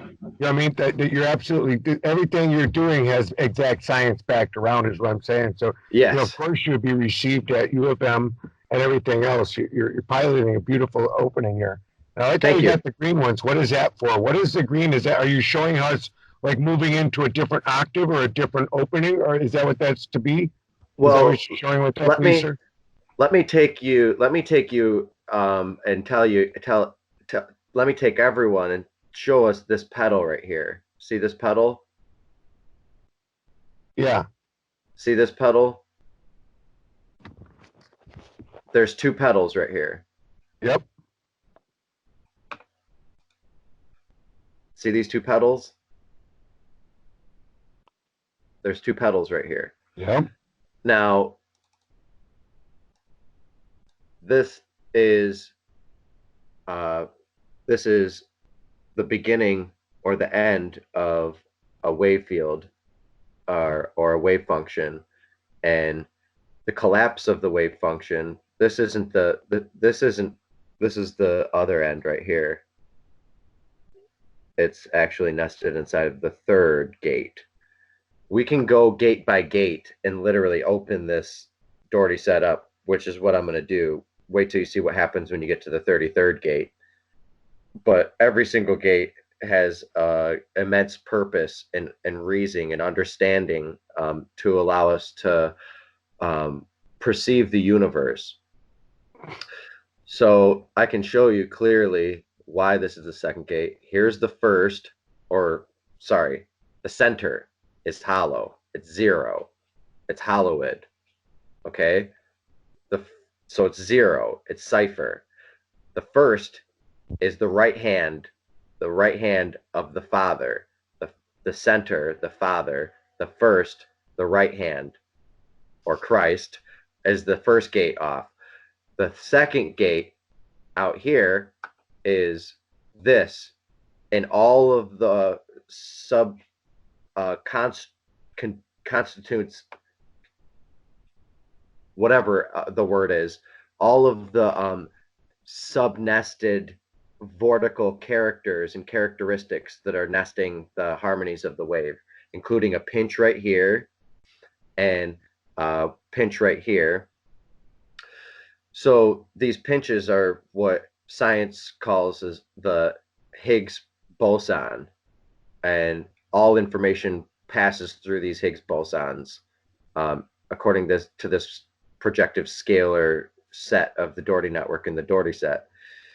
And these were hypothesized to be in the field. So this whole entirety of the Dougherty set or the Dougherty network would be the Higgs field, according to science. Then this would be the Higgs boson, because I can talk about the Dougherty set in all different arenas. I can talk about it theologically. I can talk about it mathematically, scientifically, spiritually, logically, geometrically. I mean, there's a million ways to talk about it. And that's the only way to know it's true, though. You know what I mean? You know, when you litmus it in every single realm, and it's truth. Glad you can take it also and crossbreed it across fields, and show the interdisciplinary nature of the subject itself. So you can see the toroid right here, the morphology of the toroid right here. This is just rotating this shape in space. You rotate this shape in space and you get these morphologies. This is straight up, so this would be on its axis, its vertical axis. This is straight up. Now, if we were talking that, see where you're in the red right there in the red. Now go down to the toroid below that, right there, and the same thing. You just put a toroid around it. But if you look at that, we could explain all the blue light, infrared light. You know what I mean? That's wrong with our imbalance right now on our Earth, with the 5G from, you know, I mean, radio frequencies, everything. Because see how your symbolism here absolutely shows that it needs to be balanced. You know what I mean? And the rarefaction in the middle where it's compressing at to make the condensation cools, comes to the outside. But that right there is what's going on. It needs to be balanced. We're not balanced anymore on our Earth and on our frequencies. We have too much blue light, not enough red light. Pretty soon the coal's going to go out if it keeps up. So I introduced this a little bit early, which is good because now we can start to wrap our minds around it whilst we doodle through this presentation or these ideas of the vortex understanding. So you can get a vortex mind, you can get an electric mind, you can get a fractal mind, and these are just different understandings. This is why understanding is so important with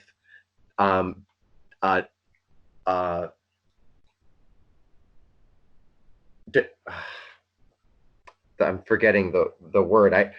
So you have understanding in one hand and you have discernment in another. When you start to know things, you can know things, but when you start to understand them, you can apply them. And so I want to open this up for everybody, and so that we can not claim it, but talk about it and also own it, because it's ours. It's our universe. This is how our universe works. This is, boom, see that geometry? It's just literally, it's the rotation of the wings of this.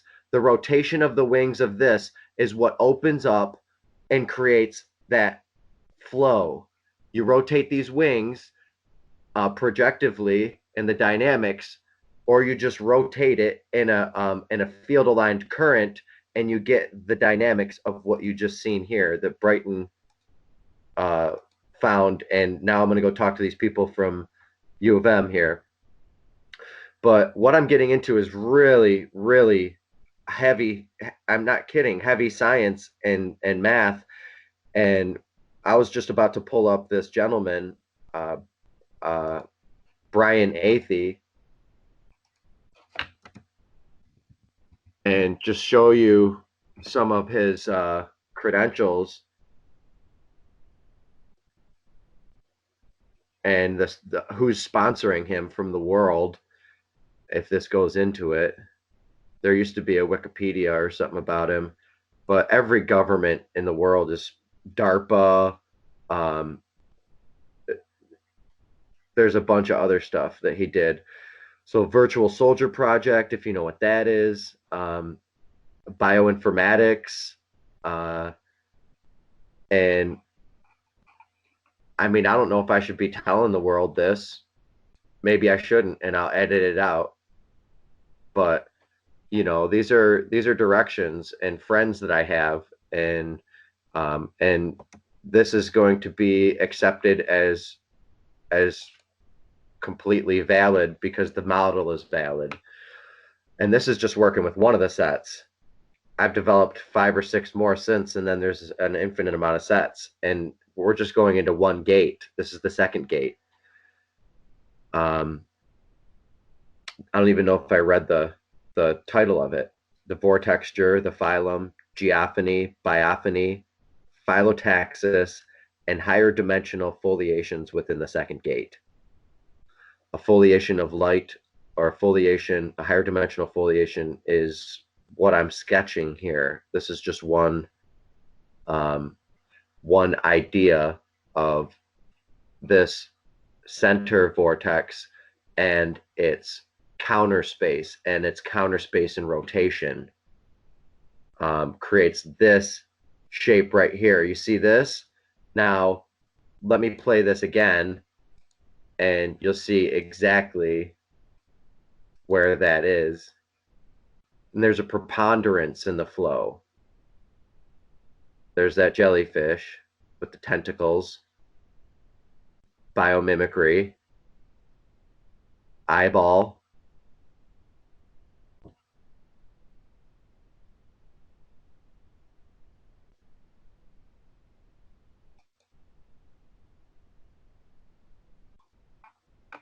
This is a really good one. Thank you, Brighton. And there's more to this. There's a lot more to this. This is just touching the surface. I didn't even know about this stuff as much. Okay. Here comes that shape. See, there it is, the wings. The wings rotating. The wings imploding. The wings moving from here outward, rotating. Boom. Was that the shape? There it is. There's that shape, that bell shape, or that weird, this shape.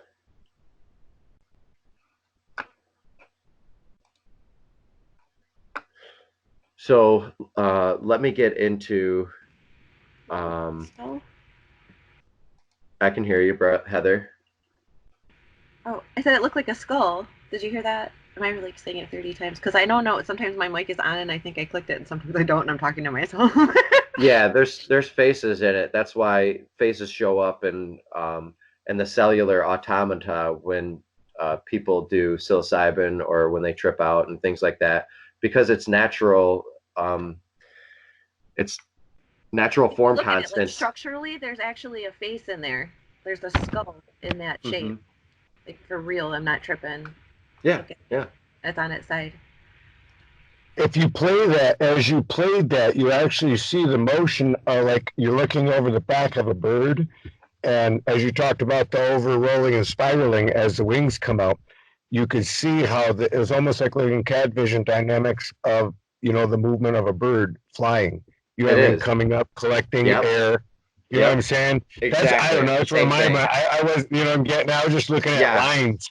And all of a sudden I started noticing the algorithm the lines made, like, oh my goodness, it looks like, something I would, like, how you start to draw an object and as you're trying to hone down exactly the pattern of whatever those wings are or whatever, you throw out a few extra lines and that's what it looked like. And it's like, wow, that's actually like a movement.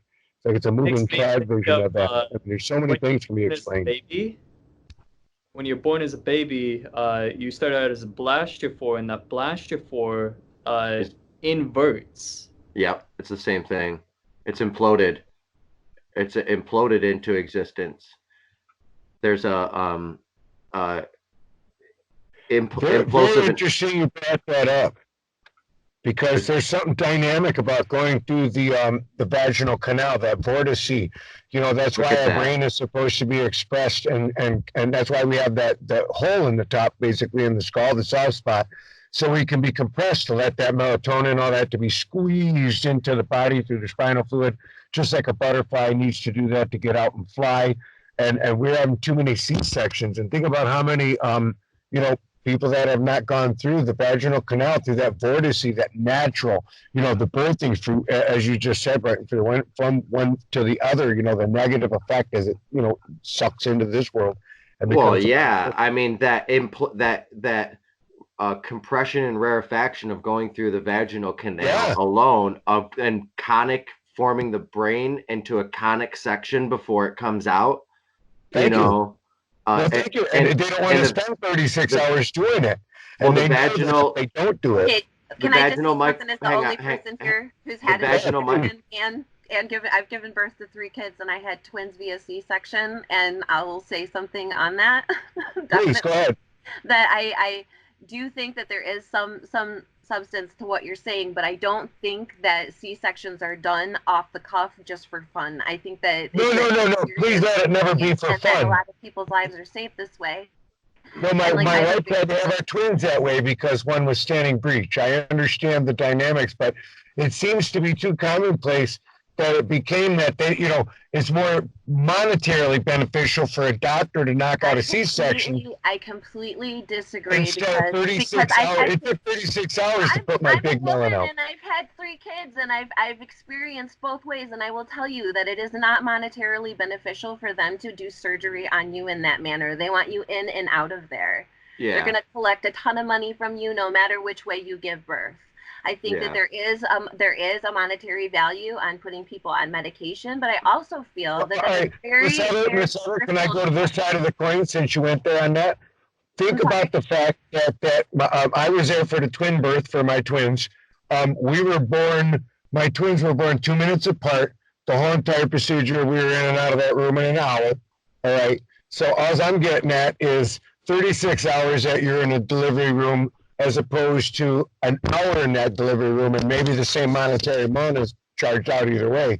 But, the recovery period is like 4 times longer because you just had surgery where they had to cut through 3 layers. Guys, I don't want to get it. Guys, we're not getting into the semantics on the show. Okay, I'm going to continue. All right, so we're on bird uplift. I'm going to talk about the vaginal microbiome right now and how good that is when you come out of that too. Because whether you come out of whether it's a C-section or not, it doesn't. The kids are kids. They're great and they're both smart. So there's something in the compression and rarefaction of birth, and I don't know what's to it. Some people there might be a science to it, and there might even be a name to the science. So we're all just kind of shooting in the dark here. And from our personal experiences and stuff. So it's either way, it's good. Life is good. And however it comes out, amen. Praise the Lord. So wings uplift and an airfoil. Let's get into what an airfoil is. My friend Scott Barton taught me what an airfoil was, because I was like, what's the best shape for something to fly, in space, or the biggest, and he shows me this. So we can see the vortex dynamics of how fish would swim and also uplift with a wing. And this is how wings are made for planes. Weird shape.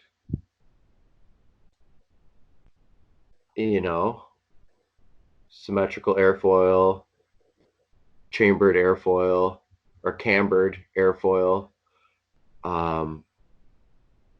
You can almost see how the air would go around it toroidally, or like a bubble, and it would push the wing upwards.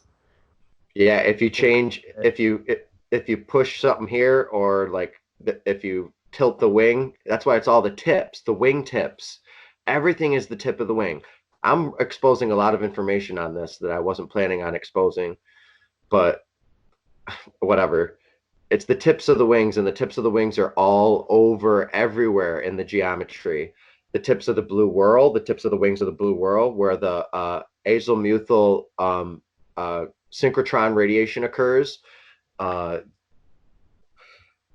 We're not doing the geometry. We did the geometry of the torus, I think, on an episode. I'm not sure yet, but whether if we have or not, there's ways to harness energy using that manner. So let me get back into the groove of things, where the episode was and hop back into, because I still have quite a bit to go here. Let's see. I'm trying to find sonoluminescence. Sonoluminescence cavitation images. I think this is how I found it.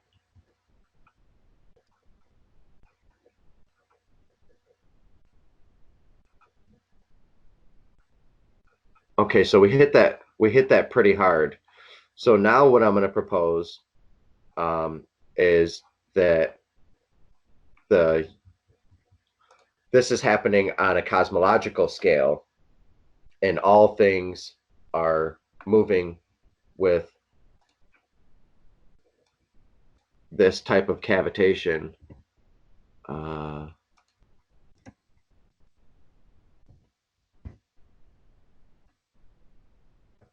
just want to, this is the image I'm looking for.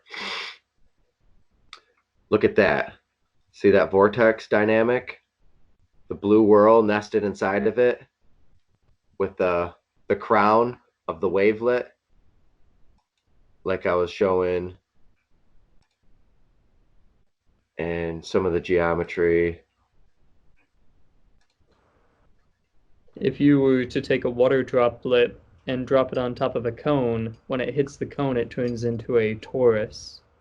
And it has this pullback. It's kind of the reverse of this structure that you're showing here, as a pullback that comes into it further, like a mushroom cloud going down the cone.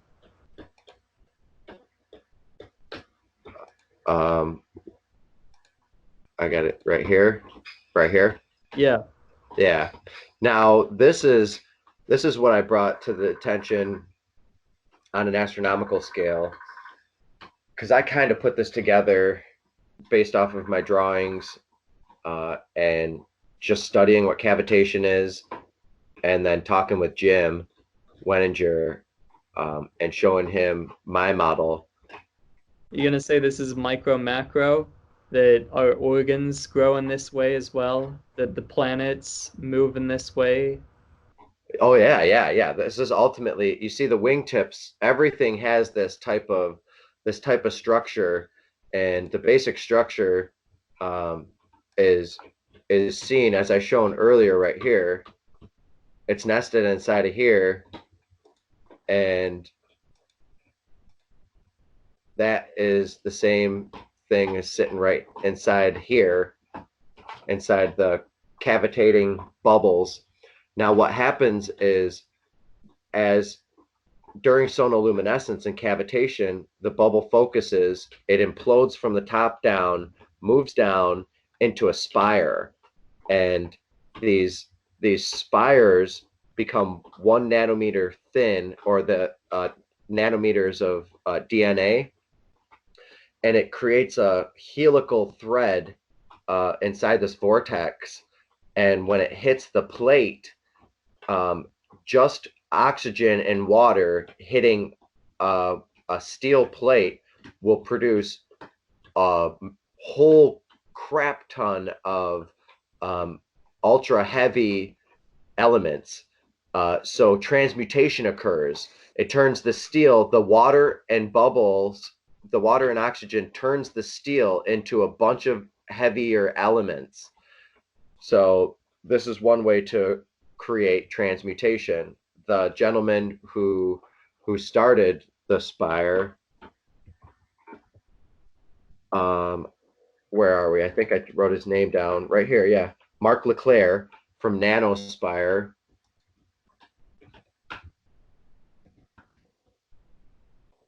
Right here. This is his site.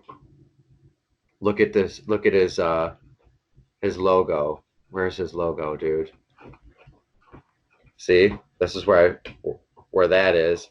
Now I'm gonna go back a second just to see if I can do an image search and see more, because I saw an image that was like, oh, yep, that's it.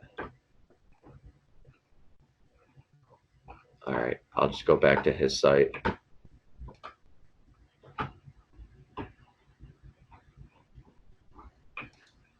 Okay, so this guy, inside of his lab, and another guy did this for years, and they got severe radiation poisoning to the point where they almost died, because they were studying the effects of these vortexes and these vortices on, and they just wanted to know so they could do the science and show people, because they found transmutation, but it was also killing them at the same time. If these are the two people, I'm pretty sure these are the two people that happened to.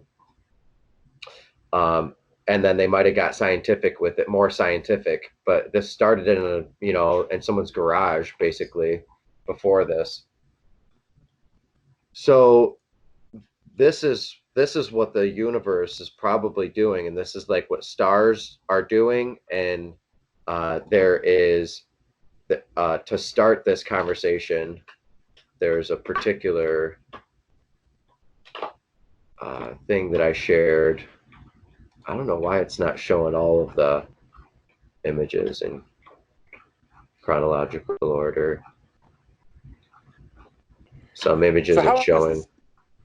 Go ahead. But how is this different than what the pistol shrimp does? It's the same thing. The pistol shrimp. It's the same. Isn't it? Yeah. Okay. Yeah. I keep thinking that it seems exactly the same. So, but yeah. Yeah, it's the same thing as what a pistol shrimp does. There it is. Okay. Okay. So this is from Robert Big Bob Jackson on Facebook. He started this group, The Sun is Made of Water.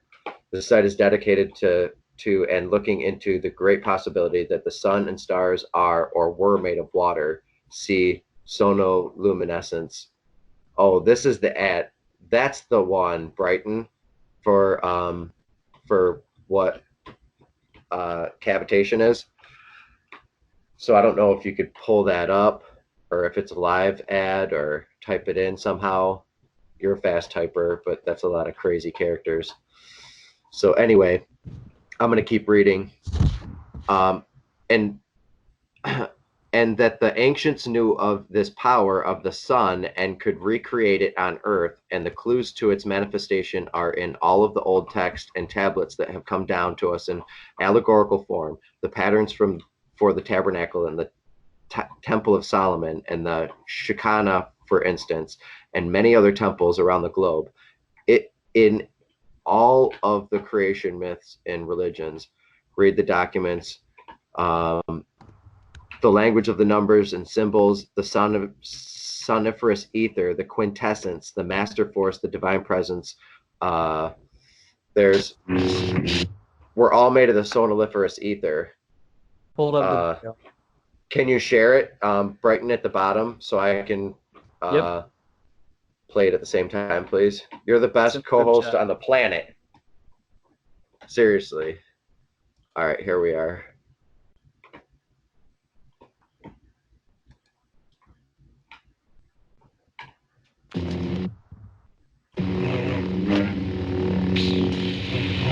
Turn it down a little bit, Brighton.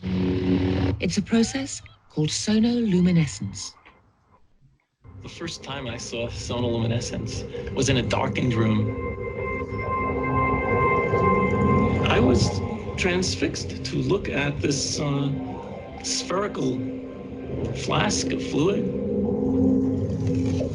And you'd look into the center, and in the center see a glowing blue-purple light, which could be seen with the unaided eye. It looked like a star in the heavens.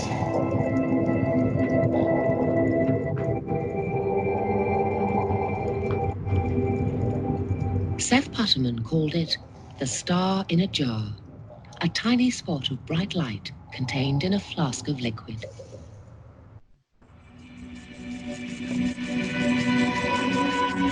This star in a jar is made when a sound wave is passed through a small bubble inside a flask of liquid. And this sound wave makes the bubble do something remarkable. First, it expands, then it collapses. And this collapse happens so violently that vapor molecules trapped inside the bubble slam together and heat up so much that the bubble gives off an incredible burst of heat and light, several thousand times a second, giving the appearance of a star.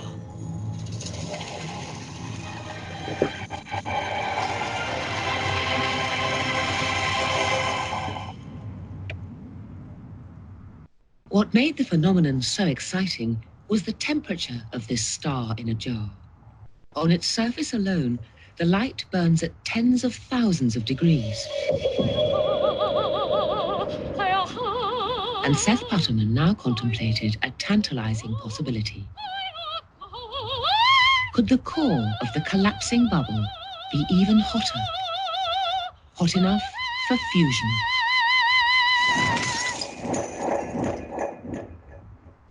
One of the mysteries of sonoluminescence is to determine exactly how hot the interior of the bubble gets. In the sun, the interior can be millions of degrees, hot enough to cause fusion. And the thought crossed my mind that perhaps inside the collapsing bubble, the interior of the bubble might also get hot enough to cause fusion.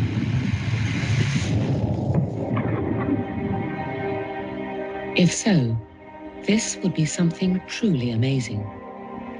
By simply bombarding tiny bubbles with sound waves, temperatures of over 10 million degrees would be created. And nuclear fusion, the same reaction that powers the sun, would be happening almost effortlessly here on Earth.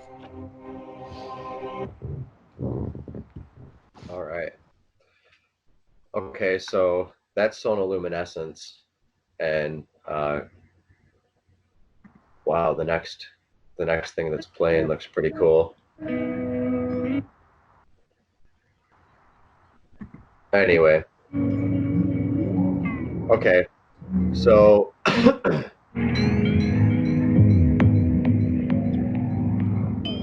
Brighton, is that you playing music? Just the short. Yeah, it's off now. Okay. All right. So now I'm going to take us to what Jim had to say. And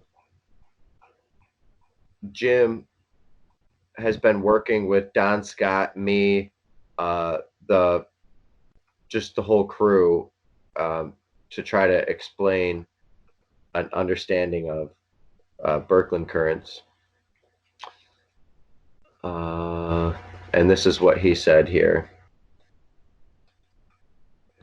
If the star is actually distorted as it appears, rather than the explanations they propose, it would match the cavitation bubble collapse observations. And he's talking about gravitational lensing. And gravitational lensing is birkland currents, and how we're seeing birkland currents from an axial alignment, and that's why we're seeing reflections. And he's got good videos. See the Pattern's got really good videos about seeing birkland currents. So this is what he's kind of talking about along with cavitation. And here's some examples that he shows. Again, the already similar observations of stellar evolution and cavitation bubble formation and collapse. The formation of bubbles in venturi versus star formation in hourglass-shaped structures, the Pleiades and Hades and the local chimney. So these are mirror, like they're moving in along a cavitation.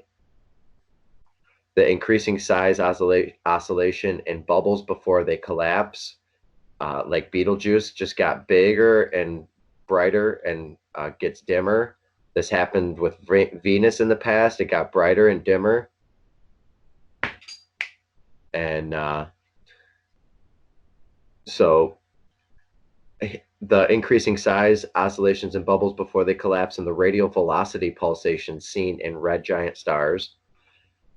The implosion and then explosion of bubbles versus the modeled collapse and explosion of red giants. This is what stars do. They implode and they do what we just saw, the geometry of the Dougherty set, the Dougherty network, and the collapsing of the bubbles. Stars do that, and they get brighter and more luminescent and then dimmer at different times. So number 4, the flash of energy from sonoluminescence and bubble collapse versus the brilliant supernova explosion. And we just had a bright, our central Milky Way just got brighter, and we measured it, and all of us got the shock wave of it. Maybe we're all receiving the shock wave of it. And the virus did come from the corona. No, I don't know.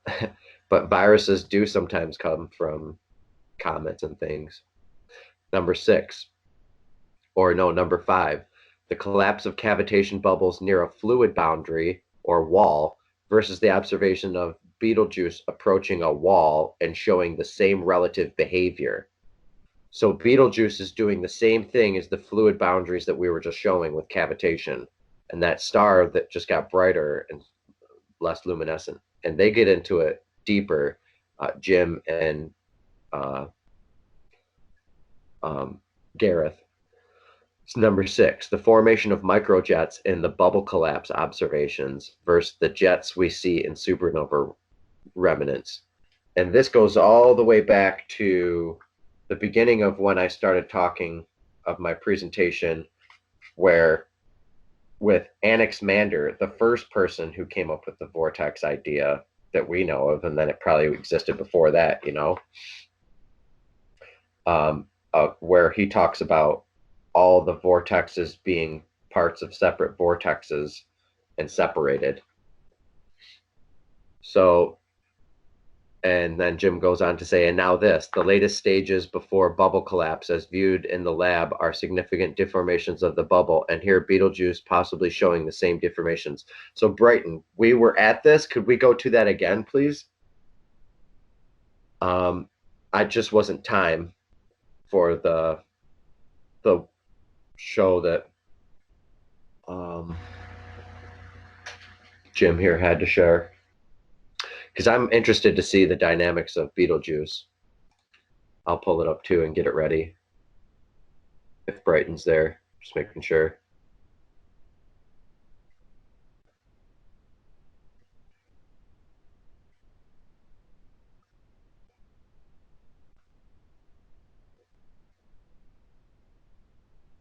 Brighton, you here? Of Orion the Hunter, whose one shoulder is marked bright red. Actually, let's not do sound just yet.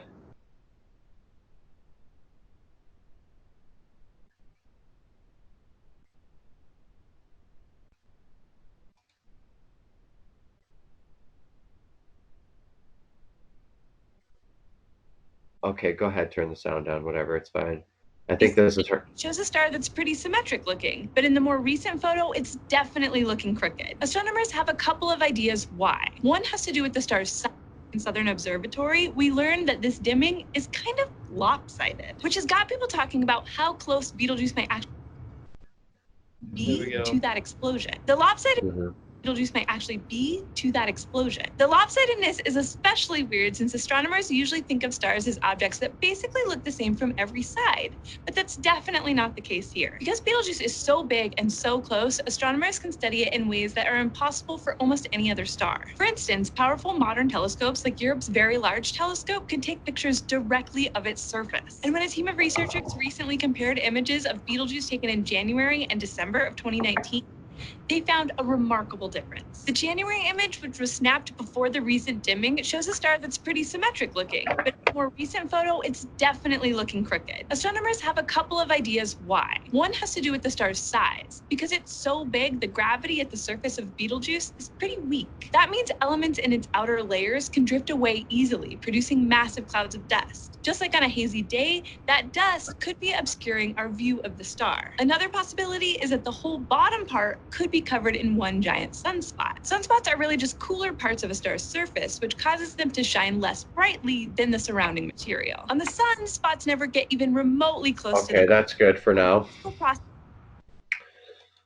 All right, so I think that was getting to our point here, and you can see that same shape inside of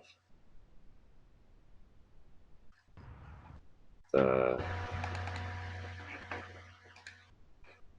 I'm just pulling this up so I can get to the other photos. Oh, maybe that's not a good idea because I think it kind of randomizes it in there.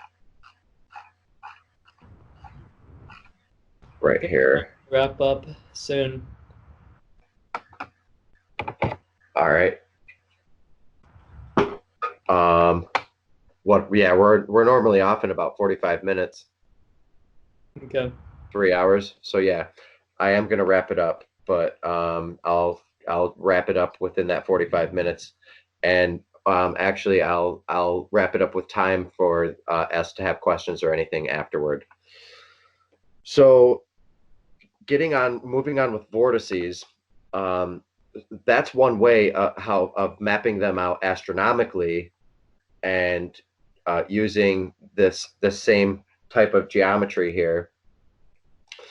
You can see the brightening and the dimming of one side versus the other, and if it were to be something like that, it could definitely be just a differential of charge moving through the charge carrier being the star, and that's how the power or the current would move in and explain some of the geometry.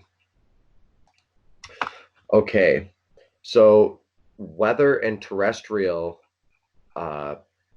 vortices. Andrew Hall covers a lot of ionic winds and scarification on the planet.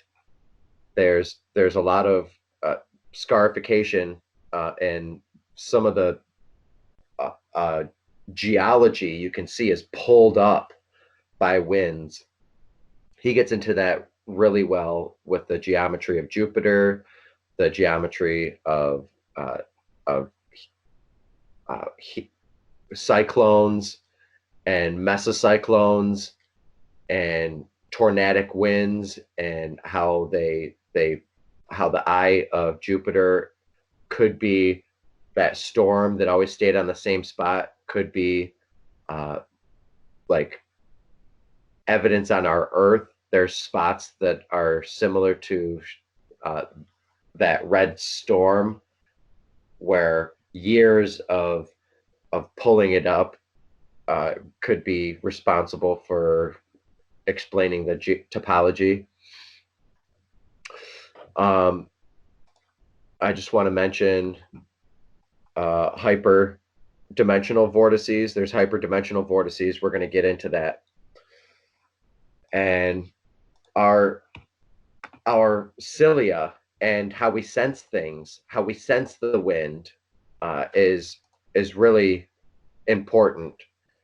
How we sense vortices, because the wind is really ultimately a vortex wrapped around another vortex that's wrapped around another current that's moving current from one place to another. So we use that, and we utilize that with our hairs when we feel the wind, or our hair stands up, or the room gets really cold all of a sudden, like plasmas are cold, and electricity thrives in a cold environment, like the poles. The poles are probably extremely very electric. Here's Bernoulli's equation. That's the same, showing a pinch here. Similar geometry. Now Dan Winter talks about vortices a lot, and how to steer vortices and magnetic currents and fractality, and what is fractality. And basically his word for fractality is similar to the vortexture, where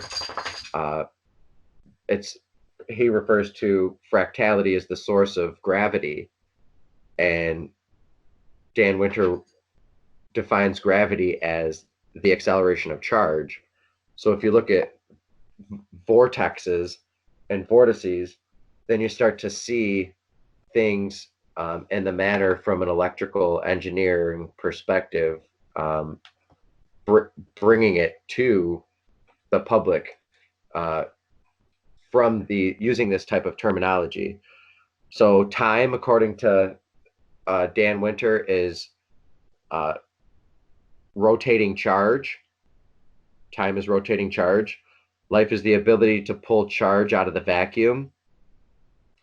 So this right here at the bottom of this would be the life vortex, because it's gravitative, it's life-giving, it is negentropic. And the other vortex that pulls up going outward is entropic, or death. It's radiating, it's radiant, it's explosive. This is implosive. So you have these multiple layered vortexes, multiple layered opposing vortices, because even this is the grandchildren, then the parents. Right here, there's two parents inside the blue whirl. Then there's the grandparent, and the grandparent is one together, and the parents are nested inside the parents. And then there's the grandchildren, three grandchildren inside of a blue whirl, or grand vortices. But this individual tiny vortex is composed of two vortices, implosive and explosive. This is two, this is two. Altogether, it's 12 vortices inside of the unit. And that's what makes up the condensate of the collapse of a pillar of fire, which is really important. And it's all efficient charge distribution and constructive charge interference. And constructive charge interference is life. And the constructive charge interference is the life part of the vortex, and the death part of the vortex is the destructive interference. So I want to go back to this picture and say that it is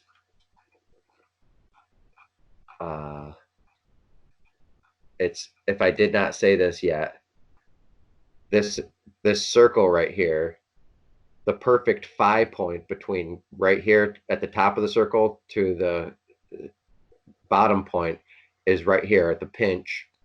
This pinch is phi.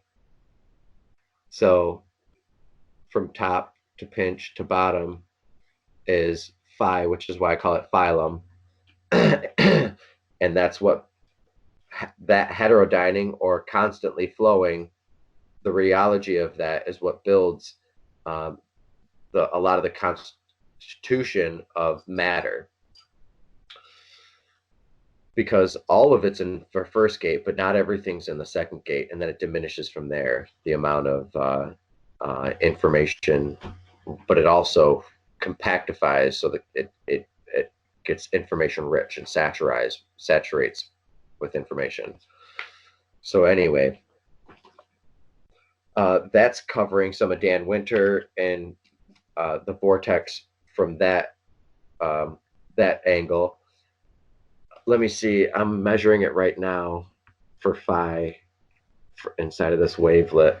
This is actually, my mouse is right about on phi here. So the golden mean, or the golden ratio for this, is right there.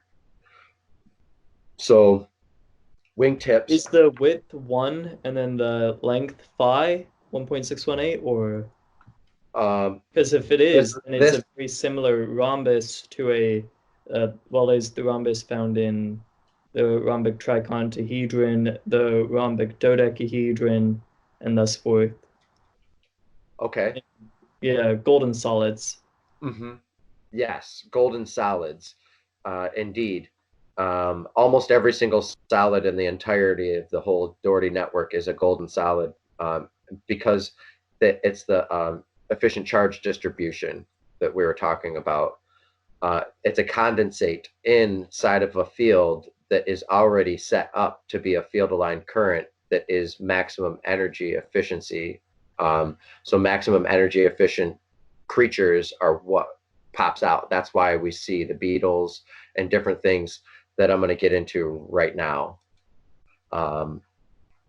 Because I covered that, a little bit of Schauberger. Now I'm going to get into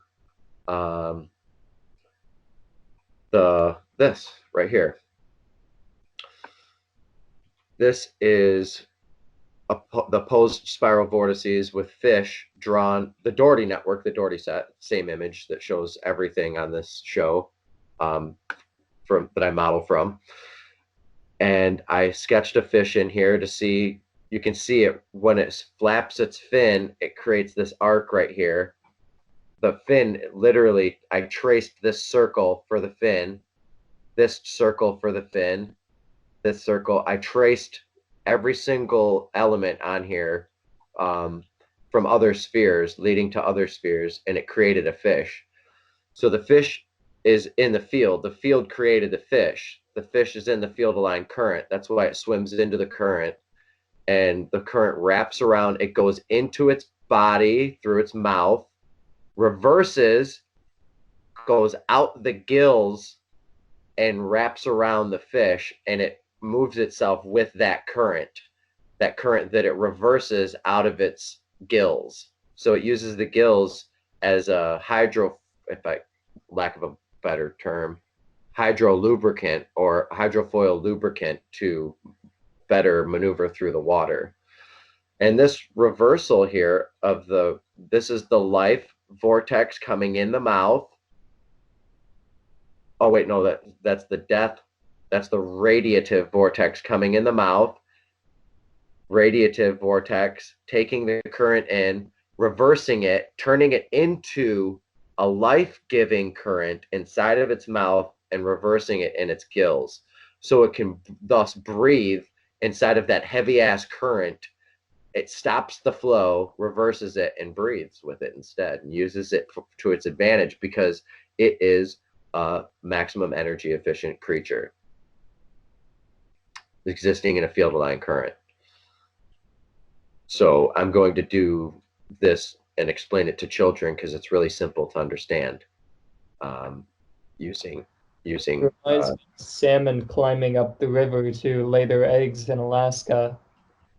It's like looking at the salmon swimming up the river to the breeding ground or the genesis, the center, the beginning. Yeah, and they always come back to the breeding ground that they came from. I love a memory they have.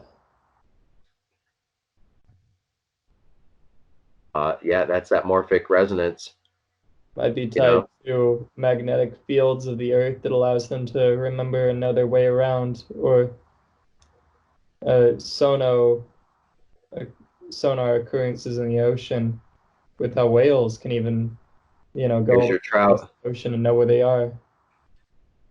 Here's your trout. Here's the current. Here's Victor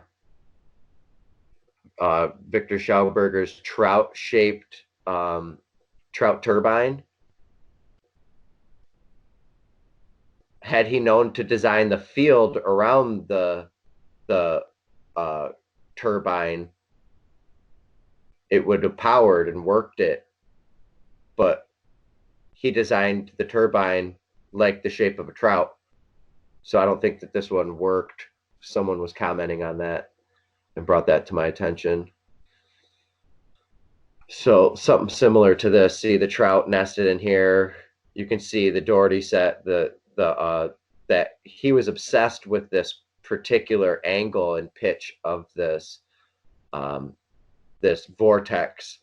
There's a certain name for it. I forget that. It might even be the Schauberger vortex, the certain angle of it.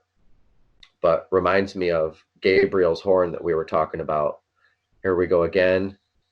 Microfine cavitation or helical vortex. Meandering vortexes, the necessity of the meander to keep the river alive, like the pinch points in the field. It's necessary to keep the field alive by pinching everything together and keeping it a circuit that can allow for information to perturbate it for information flow.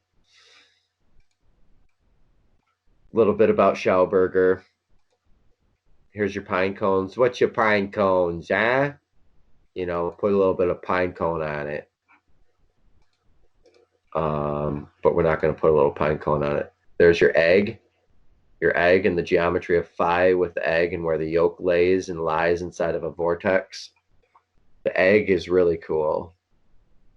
Living vortices with toroidal fields, showing you that the toroidal field is what keeps the vortice flowing, which is how you get generators, things like that.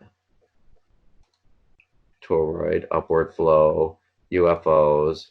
Then it gets into, we were designing these in the 40s, and we had videos of us. This is an imploder or impeller instead of a propeller. Design of an impeller.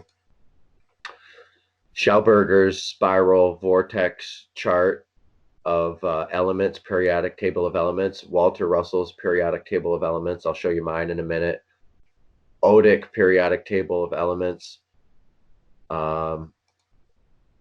Now I shall go to the next slide, and that should be mine. Boom. Look at that. How's that for timing? Here's Russell's. He drew it in 2. I drew it in 1. So you could see that this is the exact same thing. You take this chart and you superimpose it on here, but he was drawing it from the top down and then a side view, and I did the whole thing on 1. So that's my periodic table of elements. This is, you know, comparing apples to oranges here, or oranges to pears, whatever, one way or another. But I just laid them next to each other, and the similarity is ridiculous. After Heather and I went out to University of Science and Philosophy, and they gifted us those posters so generously. Here you have the ferrule cell inside of the Dougherty set, showing off the exact parameters and double layering that I've shown in other things. Here's Brant Hinman's geometry, showing the open gate, the closed gate, the open gate, the closed gate, the open gate. Yeah, there's a whole bunch of stuff going on. But even in the closed gate, there's opening and closings, because the whole thing has to implode and show like what the geometry that Brighton's been showing with, what do you call that thing, Brant or Brighton? Uniform tilings or what? No, the one that, the donut that eats itself. Nested toroidal structures. Yeah, you've been calling it a certain thing. It's like a cube that eats itself, and it's a real model. The flexahedron, yeah. So I'll go to the next one here. We've already gone over that. Here you have a beautiful dancer doing a pirouette. You can see that the vortex and the geometry of everything is designed that way. Our muscles are helical. The collagen is helical all the way down, all the way in. The elastin fibers also grab the collagen fibers and move them around and tighten and loosen, restrict that helical notion that the collagen fiber is. So you can imagine the collagen fiber, the collagen fiber gets moved around, but the elastin fiber is what pulls it in different directions. Okay, and that awesome discovery that we stumbled upon on our last show with Calvin was awesome. I'm going to have us play that clip here in a minute, Brighton, where I intuited, or I discovered, a very important shape. I saw it there, and I saw that it connected, so I had to draw the lines. I created this design, and it shows the structure of, what is it called, Brighton? Is that a scarab beetle? It's not collagen. There's a name for it, but I'll get into it in a minute. This is a scarab beetle, yes, and you can see the geometry perfectly nests with pinches in the field. 100%, 1000%. There's nothing that could match it better with the beetles, the buttocks, where the mouth is, the orifice, taking in the field, excreting the field. If you read in Revelation, all the creatures bow down to the throne. And when the four creatures bow down to the throne, all the rest of the creatures cry aloud and sing glory, glory, glory. And this is what is the inspiration for understanding sonobiology, because the universe is spoken into existence. And I don't care if it was feminine or masculine, that's besides the point. Cut your dick off or put a vagina on, do what you're going to do with yourself. But I don't think you do that to your dog. Wouldn't that be mutilation? What if I got a sex change on my dog because my dog acts more feminine than masculine? That's neither here nor there. Questions out there in the air. Here's the eyes. The eyes are perfectly, exactly right in between a vortex here, showing off the optical periphery of this larger lens of life.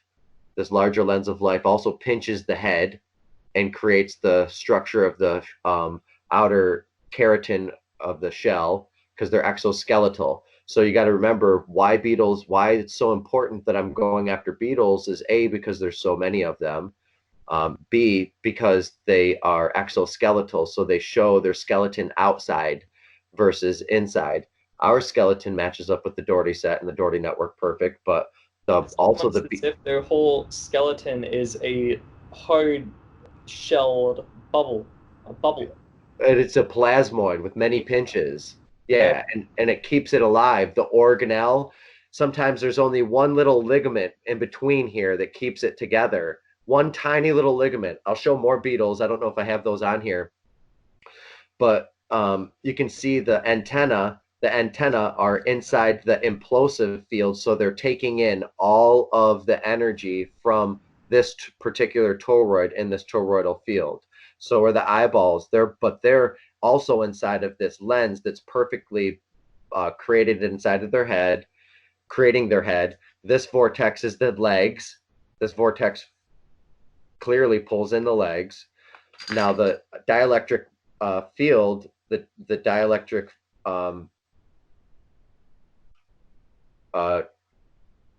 field. There's a word for it that I'm tripping up on, but that's along here, right along here, where the axis is of the. That's why there's so much so much bilateral symmetry in the creatures. We can go through this creature by creature by creature. If you look at if you put humans having sex on this, it's one of the most amazing things that I've ever seen, because the way that it lines up is 100% more perfect than I could nest these beetles in it. It's like sex is meant to be in the field, because we are in the field. We are field-aligned creatures. We are made of the field, and this is the field that pinches us. So here's Russell's work. In the group chat, there's a video on the DNA fibers, the protein chains, and going back to Richard Blankenship and Kelvin C. Abraham's work on the. I will get to that in just a moment. Thank you. So here's Russell's work showing lenses. It's an optical universe. There's biooptics, bioinformatics. We're going to hit this hard. TED Talks are coming. I'm not kidding around. There's leaders in the field that are looking at me, and I'm looking at them, and it's about to go down. So I would love for any of the watchers to come and meet up with us and have real person conversations and pay the money it takes to get into the conference. I'm going to do the first art show for the Universal One's art show. I have some of Terrence Howard's artwork. I have some Don Scott's artwork. I have some a bunch of really interesting individuals that are doing some weird things right now, and I like that. So Weird things are cool. So you can clearly see how these are perfectly nested inside of the square cube root 2, square root 2. Then we get into then we get into what we've been talking about forever, bubble water dynamics. Wait till we do the geometry of water in season 2 or maybe season 3. But these seasons are flying through. We're going to be we're doing like 12, 13 episodes. So, that's only 13 weeks, guys. A lot of information that we're cramming in, and this content's going to be available for the children forever. This is beautiful things from beautiful intentions for everyone to participate in. And these are going to be available to color and find our own information. And that's the whole intention of open sourcing the Dougherty set and in what I call the universe game.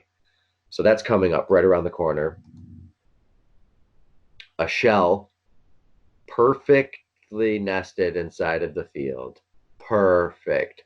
Where it starts to differ is because it had to grow the next, it's growing the next field. It's growing the next sphere. But this because it had to maintain movement, it can't just stop. It can't just cease. Yep. It's in the process of creating this right now, this last part. So that's where you see the asymmetry in the shells, and which is really provoking because it has helical symmetry, axial symmetry, radial symmetry, projective symmetry. That's why we're so blown away, well, some of us are, by shells, and we just love the energy around of them. And when you see the wave nature of it, it mimics the magnetohydrodynamic systems. And all of these are grown from creatures. They're born on creatures under the sea. They're literal life form. They're like exoskeletons themselves. Yep. Shells Yeah. They're keratin, like the shells of the beetle forms from Z pinches in the field, compression and rarefaction. It's all a bubble. It may be a very hard bubble, but it's all a bubble. Mm-hmm. And it's understanding how bubbles morph. And we have fibers. Go ahead. Sorry, go ahead. Okay. Bubbles, we can see them just as soap, but we can also see them as composed of harder molecular compositions, whether it be an exoskeleton of a beetle, or it be a seashell, or it be how a tree grow, or any of this. They're all fibril bubbles, fiber-based bubbles, or hard compound bubbles. It is. It's bubble geometry. It's bubble sculpting. That's why you can, if you get a hold of one Dougherty set, you can build every single one of my bubble sculptures from that one Dougherty set by making copies of it and cutting it. Because they're all inside the field. They're all inclusive. It's a self-descriptive set. So if you get a hold of, which I'm going to release for everyone later this year, when you get a hold of the Dougherty set, you're going to be able to print it and then lay transparencies over it, cut it, and then build these plasmoids as I have. They're super simple. They're beautiful, great for photography, good for energy in the room, just good for trophies, all sorts of different things. It's going to disrupt different markets. So it has its own life of its own, just like all this other stuff I'm doing. So the body here, the vortices move through all of these tendrils, and they're all connected through the field aligned current of the brain spinal cord, the spinal cord connected to the brain, keeping it alive. Like sperm just grew some mycelium, like a sperm just grew some mycelium and grew a bigger brain. That's about it. Every single one of those structures, when the electrons are sent through the neurons, there's a toroidal induction with the electron transferring through the neurological pathways. And that toroidal induction expands and shrinks. Mm-hmm. Definitely a perturbation That's an awesome information. That goes right along with how blood is circulated throughout our system. It is vortically induced because there's no other way that it could move through the system. Now let me get into a little bit of this. Then there's a couple more things, or just this. This is about it right here. There's a couple more quotes from the book I have. Scholars from ancient times have advanced a spiral field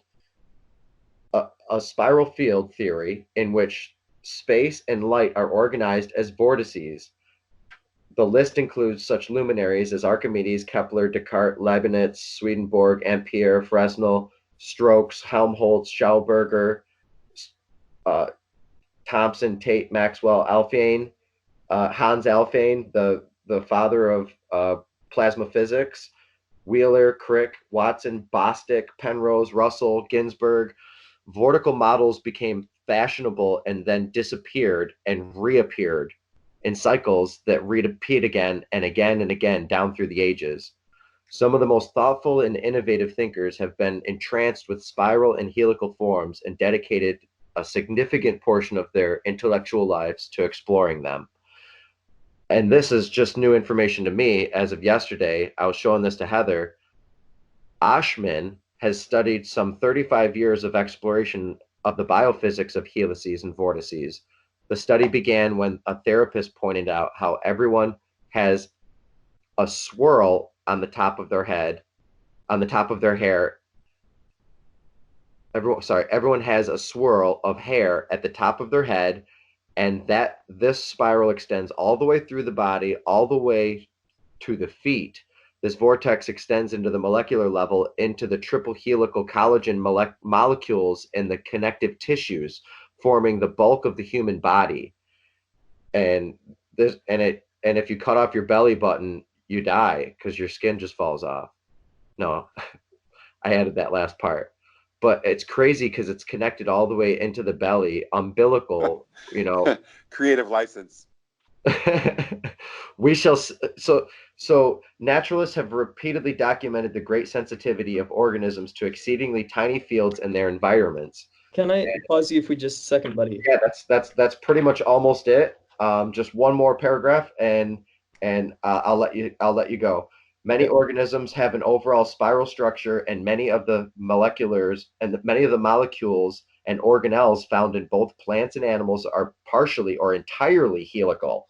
To the biologist, these architectures are so common that the question arises as to whether these forms evolved because they conferred particular advantages to the organism in which they are found. If so, what is the exact nature of these advantages? As an example, collagen, the most abundant structural protein in the animal kingdom, is a triple helix. What do these forms tell us about living structure and function? And can these forms teach us something about the physics and quantum physics of light and space? Then there's receptor proteins and membrane, rhodopsin, I can't even pronounce a lot of these.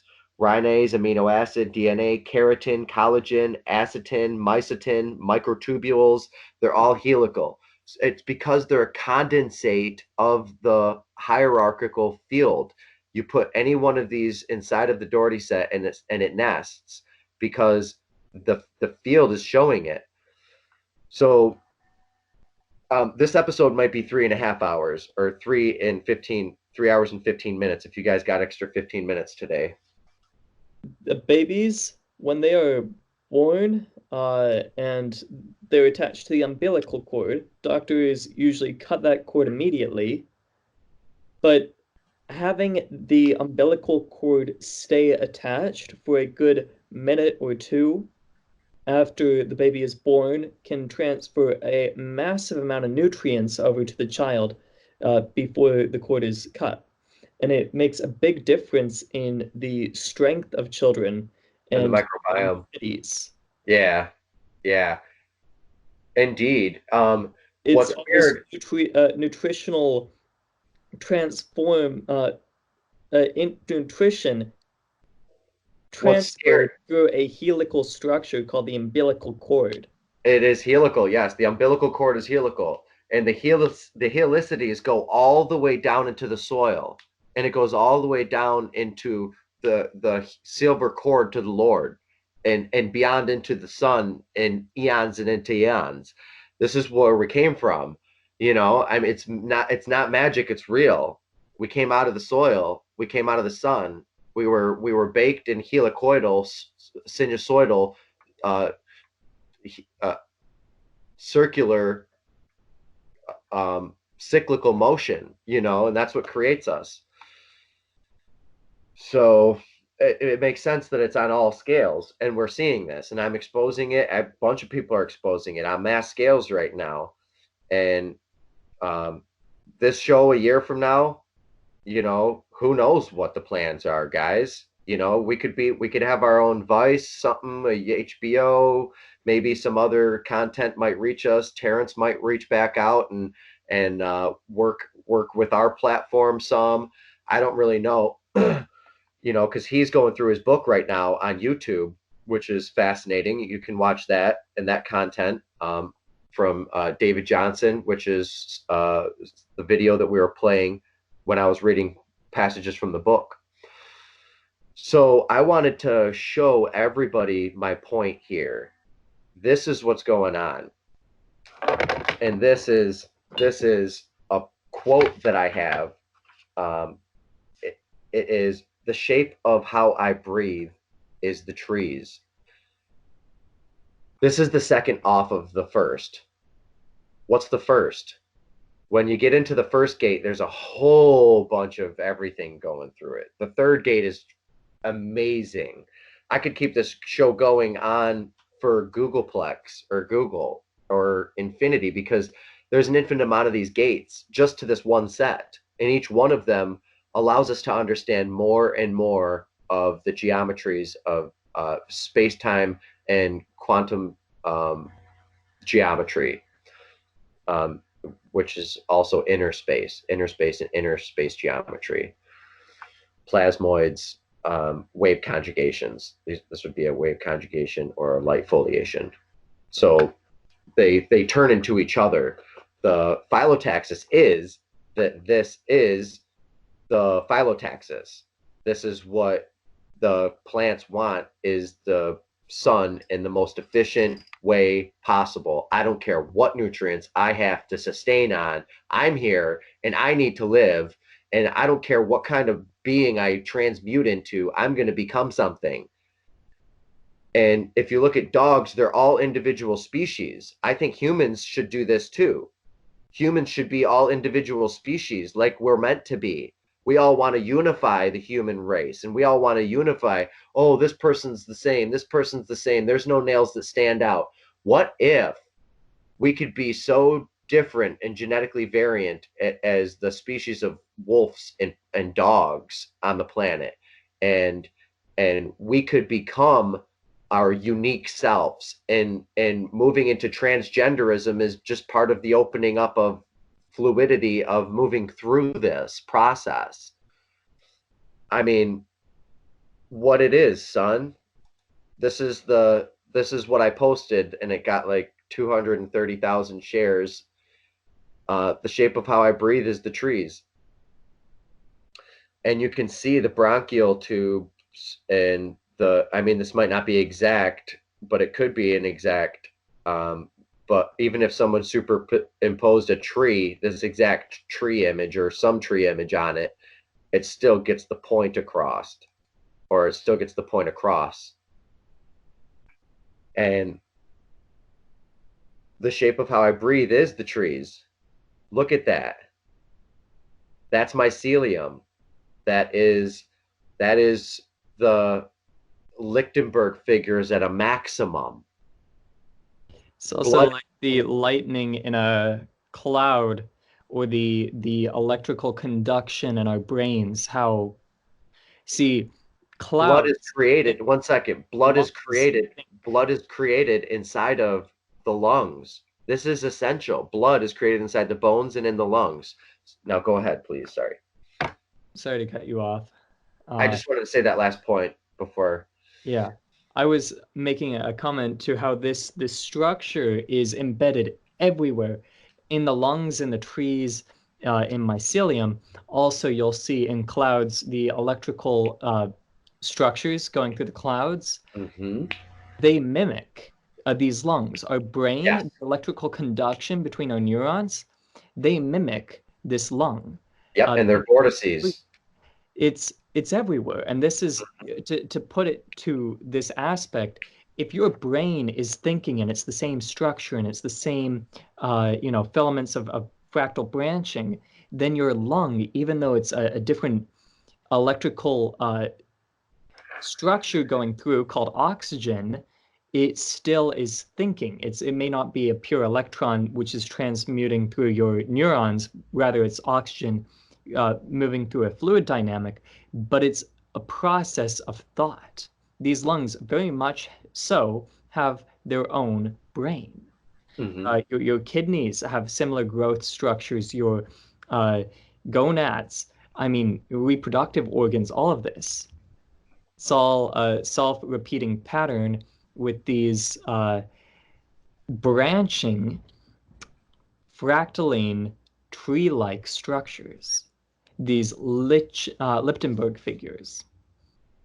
Mm-hmm.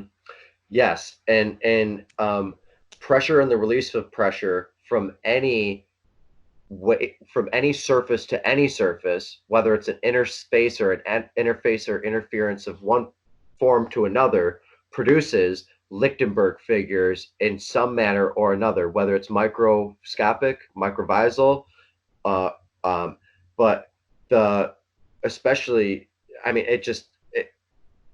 okay, I can't say that as a fact, but that's what I think. I think that on any time, but this is what I've been leading to believe and understand, is that fact, is that pressure and the release of pressure naturally produces these Lichtenberg figures, and you can take a sheet of paper and put paint down on it and put another sheet of paper on top of it and lift it up, and you'll create the same exact thing as the valleys and the rivers and the fjords of Norwegian mountainscape of the Swiss Alps.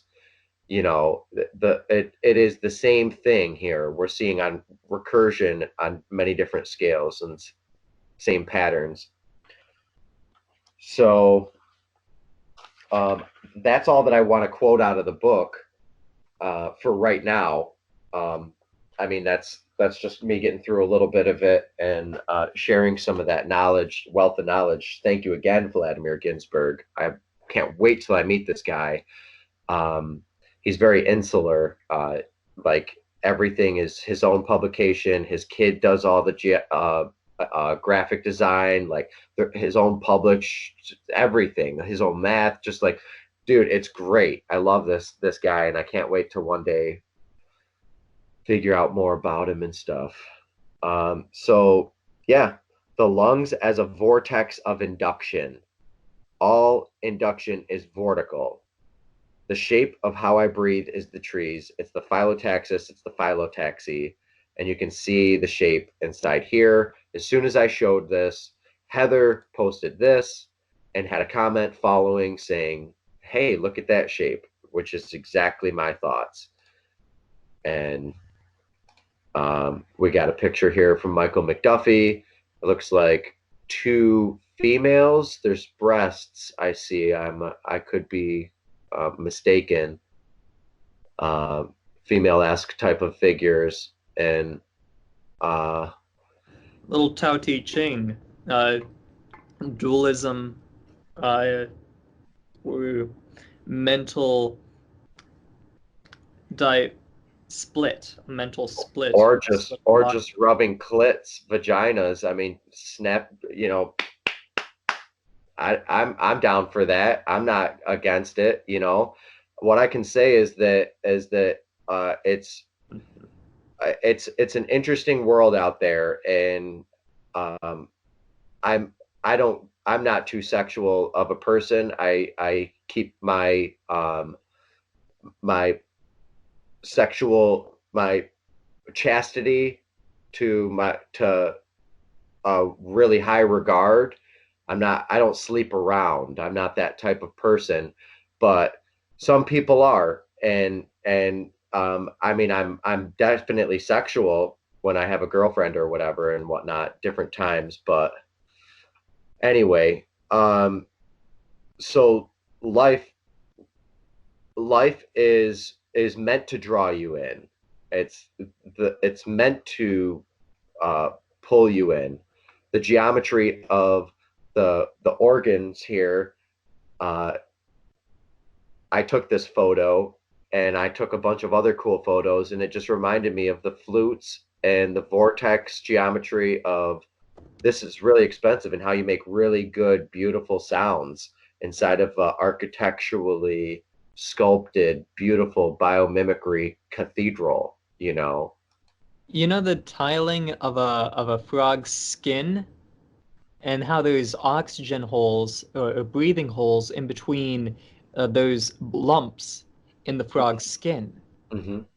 It's its own fashion of this way that there's breathing of the bubbles, and there's also in this aspect a Lichtenberg tiling where as if the branches cusp together into a tiling, and it's all disordered hyperuniformity, which is being found in the eye rods of chickens, or it looks like it's found in toad skin too, because it's not a purely regular tiling. But I can send a link to the frog skin right here in group chat.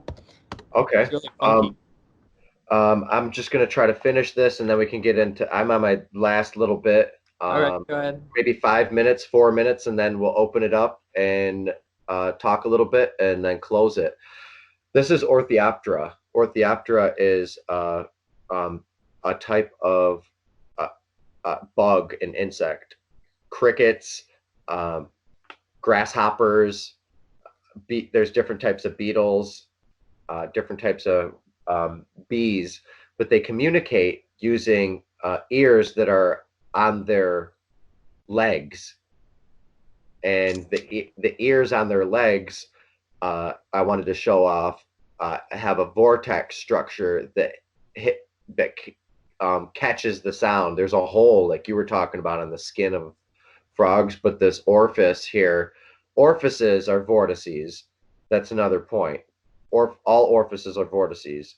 And when you put the human head inside the Dougherty set, you can see that where the eyes, from a top-down view, which I'm going to do later, but I've done before, from a top-down view, the eyes line up exactly where you would think the nose, the mouth, the ears. It's a vortex, dude. They're all vortices. The inflow of information is positioned such as for us to interpret the flow of things being pulled in to us and shaping our ligaments using vortices, like I was showing with the beetle and such. So Orthiopteryx and Orthioptera, they sing and they using clicks and communicate using clicks, and the clicks themselves are helical. The chirps of birds are helical. Everything is helical. It's yerping. Everything is yerping. It's a yerp, yerp. Everything is yerping. Yerp, yerp, yerp, yerp, yerp. It's like the country of Europe. Europe is a country, and yerping is what they do. Everything is yerping, and a yerp is like what a bubble does, and I'm coining this, and I've been talking about this with many friends of mine, because Europe is a very fun word, and especially when you're tripping on LSD, it's even funner when you have a bubble in or a balloon. When you blow up a balloon and you tie a knot, and it's just like as big. And I'm not condoning LSD; it's a safe drug, but anyway. So I digress tremendously. Might even get demonetized. No, I'm kidding. I don't get money for this shit. I work my ass off to do this every week, and I love doing this with you guys. So that's the bug. I am setting up a Patreon, yeah, shortly. Yeah, Thank you. I was going to do that this week. So, because it's about time. And if anybody wants me to get bigger and continue to get bigger, that's the only way it's going to happen. I can leave my day job and do this full time. That would be awesome, guys. I think it's about time. I've done this for many years now. I'm on like my 300th podcast, and every podcast is like 3 hours long. Yeah, at least. So that's a lot of hours and a lot of dedication, working with Neil Thompson, Heather, the Electric View, and many other people trying to bring this information about. There's your lungs. Oh, wait, that's not your lungs. That's the image. That's the second gate. Oh, maybe the first gate's your mouth. Huh. Yeah, the second gate, first gate, the lungs, the dragons. Now we're getting somewhere. I don't even know numerology, so people are gonna just run with this, I'm sure, someday. I mean, I'm exposing this from I was taught by my father not to get into many different things, and that helped me focus and hyper focus and keep my sword as the word and the light as Christ in me, the hope of all mankind, Christ in you, the hope of glory for everyone.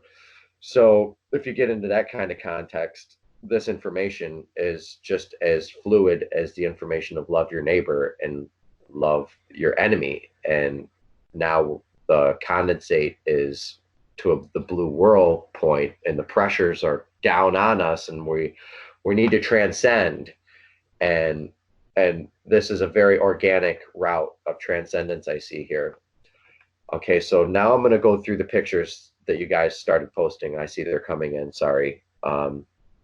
And yeah, that basically wraps it up, because if you watch the other episodes, this is episode 12. There will be a secret episode that we put in, or maybe 2 more episodes for this season, because I want to do either 12 or 13 episodes.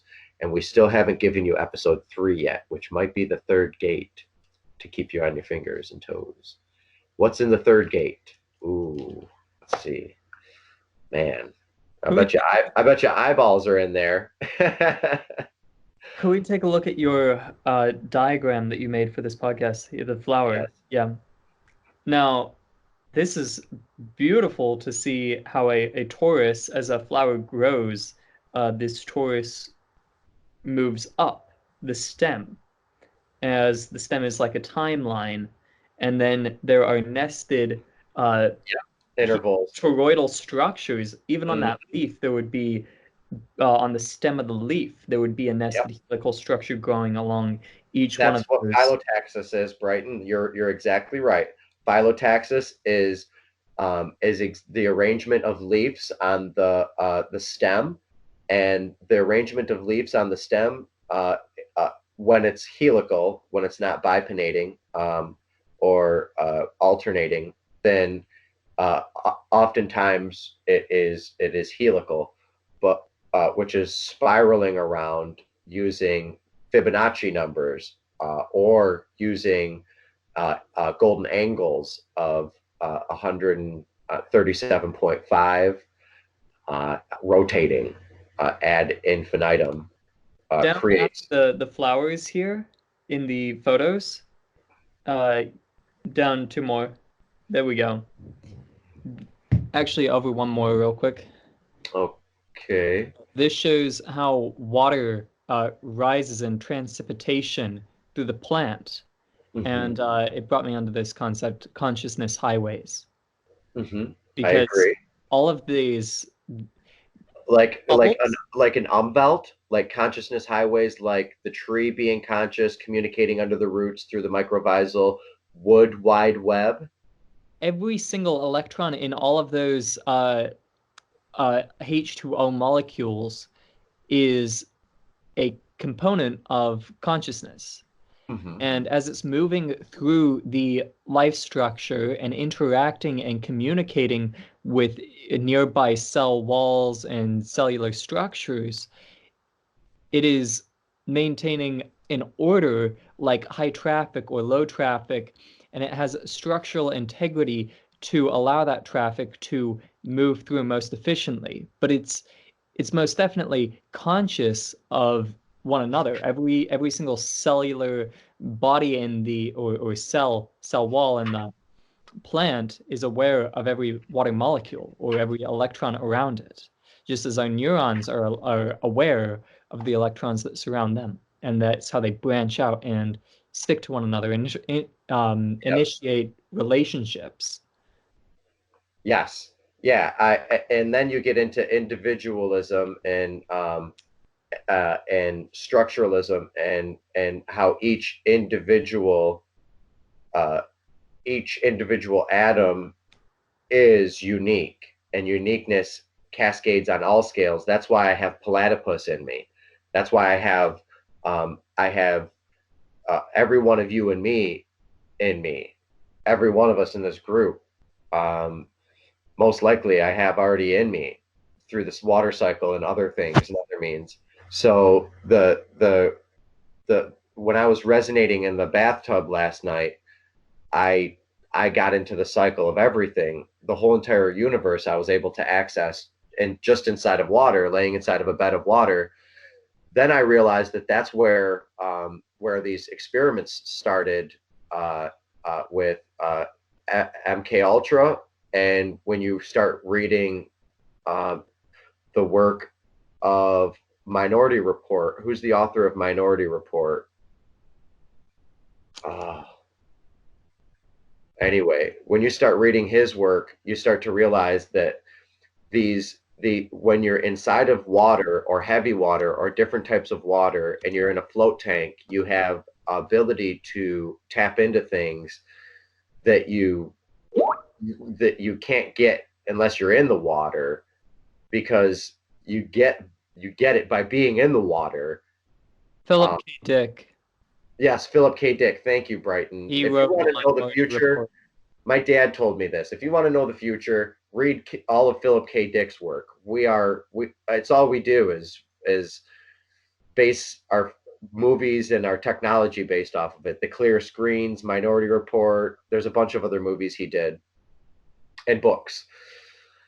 So yeah, he was definitely one of us, buddy. Oh yeah. Oh dude. I'm working with Howard Lippman right now. He's a science fiction author. He's got me in a couple of his books. He's got us in his book. He's got electric futurism in his books.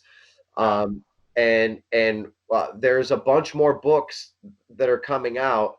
I mean, every one of these episodes is a book. You know, they're in and of themselves from a conclusive book based off of one image. Philip K. Dick was so dark, though, dude. Oh yeah, his ideas were dark as hell. Yeah, but we love powerful, extremely powerful.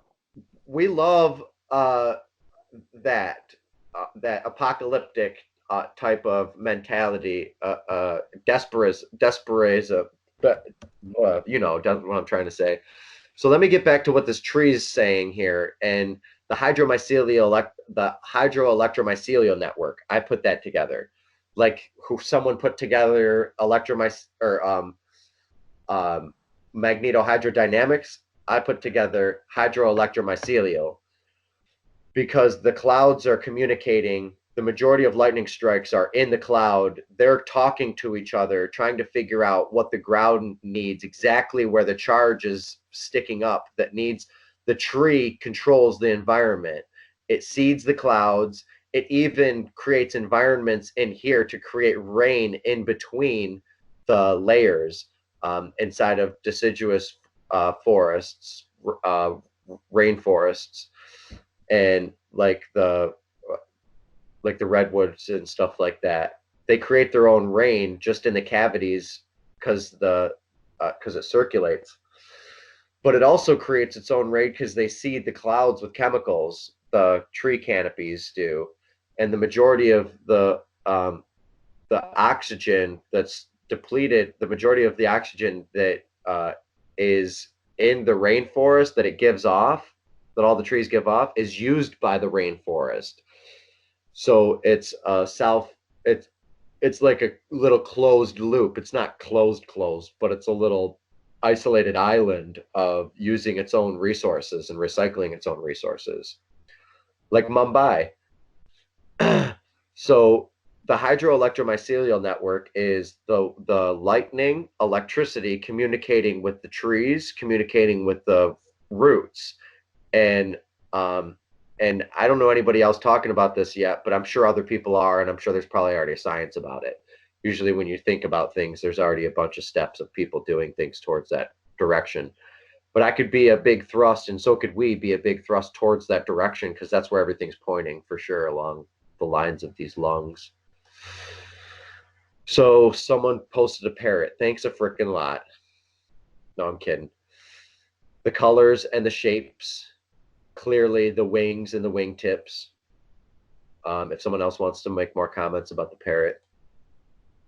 Well, Heather was bringing up how the image you made for the group is about a tulip, a ruffled tulip, a red ruffled tulip. And so I brought up parrot tulip. That's it. So I brought up a parrot and its ruffled feathers. Oh, nice.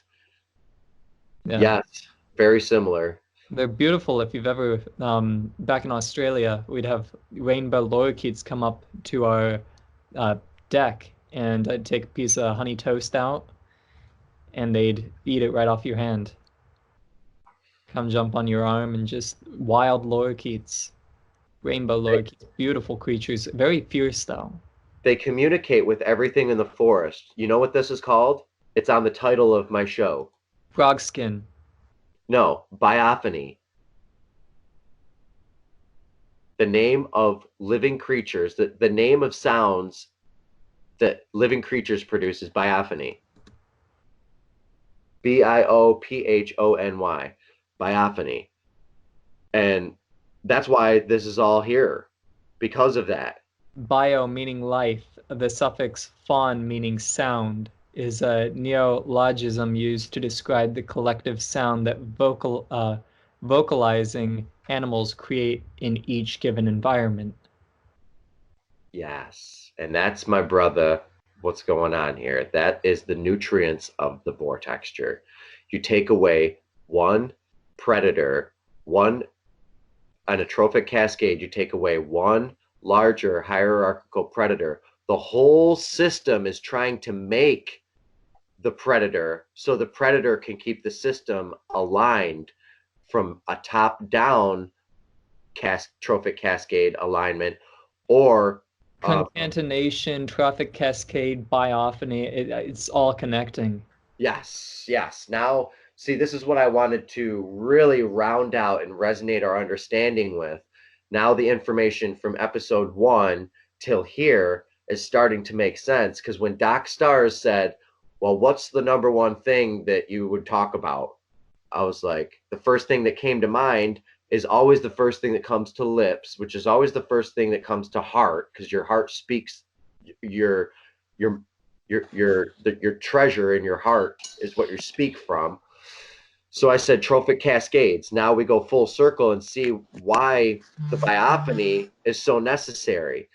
So what I want to say is, and I keep reiterating this point, can we play a positive, good, healthy sounding brain of a healer to the sound waves of a person who's dissonant and bipolar, and cure them with the sound of a healthy brain? Because we can do that. I want to say yes. I want to say hell fucking yeah. Now let's do this, bitches. Now this is the science, and the science is the Dougherty set. It's sonobiology. It's vortical coordinate system. It's how we move through the universe, and a constant cascading dynamic geometry, because it's alive. And the perturbations are in every single enveloping wing.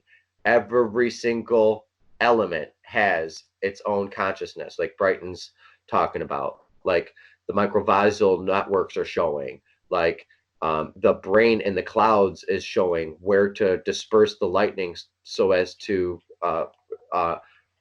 chemically induce, which is electric. Everything is electric. You can't take electric out of anything. Electrophysics, electrochemistry, electrobiology, electro-eyes, electro your mom, electroencephalology, electropyrography, everything comes down to these patterns, and they're geometric. This looks like the last image that people shared, and I see the the cusps here on the. Anybody else want to say something about sharing this here? Brighton, whoever shared it. I don't have anything to say about it. It's just an interesting photo. It came up when I was searching Philip K. Dick. Oh, nice. But look at those. What are those called? Around your hand. The cuffs. Yeah. Look at those arm cuffs. Those wrist cuffs. He walking. He Christopher walking. So all holy hell, ladies and gentlemen. I think that was an episode for sure. If anybody else, there's other stuff in the thing here. Neil Thompson shared a group something in the chat. Maybe it was the wrong group. Let's see. Geodesic polyhedra up above. It's here. I'll share it again. You guys want to do about 10 more minutes or so, and then we can close it out. I know. Brian totally probably has stuff to say, but he's here. Not on anymore. Okay. Here's a pole. Here's the axial alignment. Here's the spiral field, and this is how you create power too. And it's simple. Here's the pole. Here's the axial alignment. Here's the spiral field. Here's the pole. Here's the axial alignment. Here's the spiral field. Now Russell refers to it as stillness, or the fulcrum. It's where all matter comes from and where all matter goes back to. Comes out of stillness, goes back to stillness. So if you feel like you're eternal, it's because you have eternity behind you and you have eternity in front of you. We are the future, the past, and the present's happening simultaneously. But what's weird is the present's in the center. The present is in the center of the field, and the future and past are cascading on the outside around it. So I don't know. I didn't plan on saying that, but that came out of the ether. Reminds me of Yeah, it certainly did. That was amazing. On the I Ching, Terence McKenna had this theory on the I Ching and how the I Ching was not about energy, but rather about time, and how time repeats itself. And he was finding a structure or an embedded ratio of wave interference through studying the I Ching in relation to historical events. I don't know if anybody has ever heard of that before. It's really wild. His friends had the talk of what should we do about Terence, because they thought he was going crazy when he was this really deep, wild, out there concept that nobody but him understood. Yeah. Well, that reminds me of Heather, if she's still on, might be able to comment. There's a word for epics. There's like 20,000 year cycles. I don't see Heather still on. Also headed out before Brian. Okay, that's fine. Yuga cycles. Yuga cycles are the same geometry here. And that's Yuga a cycles thing, isn't it? Yeah. Yuga cycles? Yeah, Yuga cycles. And I had this vision earlier about Yoko Una and doing Yoko Unas. Yoko Unas is where you stomp your foot into the ground and you shake the universe. And the person who could get the biggest and Yoko Una's people that do that are really healthy. They're huge, but they're really healthy. Is this a Hawaiian practice or Remember the Yoko Unas? You guys, am I crazy? I don't know how to spell it, but they're Chinese people that do the wrestling, or Asian, and they get big and they stomp their feet. Wrestling? What's it called? Sumo. Sumo wrestling is Yoko Unas. When they do a Yoko Una, they go to you got like a Yoko Una. They shake the ground. They shake everything as much as they possibly can, with vigor. Funky. But here's a Yuga cycle. YUGA in Hinduism is an epic or era with 4-age cycle. A complete Yuga starts with this different. So there's a geometry to it. Let's see the geometry to a Yuga. Images. Yuga cycles, and it's the same geometry as what we're dealing with because it's cyclical, you know, and it creates these bubbles and the nested bubbles of when you blow a smoke ring out, you know, and it's the omega. Yeah, the alpha and the omega. Mm-hmm. They're there at the same time. So it looks like I chased off the rest of the people here. There was one thing that I wanted to make sure that I added or that I talked about, and that is, let me go to the 33rd gate. Oh yeah, that's a good one. All of them are good. Every single gate is really, really good. I call them gates because they're spheres, and spheres are, all systems are spheres, and systems are spheres have gates. Bill Gates. Anyway, so I mean, you can see it's a gate. This is a particular gate. This is a particular gate. See, one gate. See, it's a lot different when I cut out one gate, isn't it? That's one particular gate. I think that might be the third. I don't. It's interesting that it's not self-symmetrical. Is there a reason? There's a preponderance to the universe. It's growing. It has to breathe. It's sucking and flowing. That's why the life vortex and the death vortex exist in every single wave field. The wave collapse exists in phi inside of it. Because it's the only way you can get change and repetition at this together. Yes. That works. Perfect way to put it. Intellectually, sociologically, in all the other realms. It's glitch. It's not working. Okay, that's all right. I just want to wrap it up, and it's a perfect time. Sorry, guys, we lost you there. I hit the wrong button, but there was only one more thing that I wanted to say, and that was about helicon waves and the structure of helicon waves. And I also wanted to say goodbye and have a good weekend. So let me pull up the helicon waves real quick and show you the structure of what cavitation is along cavitation on a propeller, because they're the same. And I shared these images, and that's what I was just trying to show. So we'll show that, and then I'll see you on next week when we talk about the third gate and who knows what else, because that's going to get us to a lot of different things. All right, so I'm sharing. I accidentally hit the big red X up over here. I think I'm sharing my screen. Yeah. Right, Brighton? Yeah, your screen is visible. All right. So it was inside the chat here. So I'll open this up and show a couple of images. It's been a big week. Good preparing for this. Excited for next week, and that a lot of it's a surprise. So that'll be fun.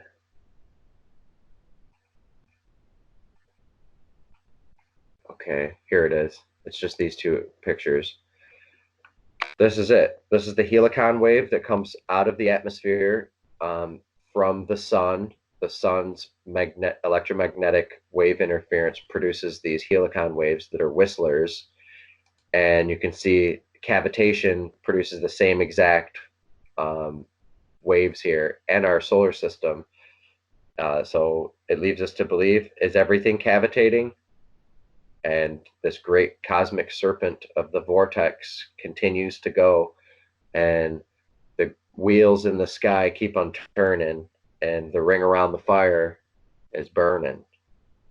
So thank you for being here, guys. Love everyone, and I'll see you next week. All right. See you next week. All right, brother. Have a good one. Special thanks to Dan Winter. I'd like to thank Don Scott, Eugene Bagachov, Wallace Thornhill, David Johnson, Terrence Howard, Laird Scranton, Rupert Sheldrake. Check us out on our other podcasts, The Electric View and The Brighton Buddy Show. I also independently interview artists at the Universal Ones Artist Collective on Buddy Doherty's YouTube channel. The Geometric View is love is watching product, love is watching production. Thank you for doing that. Special thanks to Jim Weninger. Executive producers of the Geometric View are Buddy James and Brighton Cotter. Music is by the acronym Beauty, the acronym BUD, and Abyssal Dionysus is the geometer. That's me and Brighton. Thank you for being here. Catch you next Saturday. Love is watching.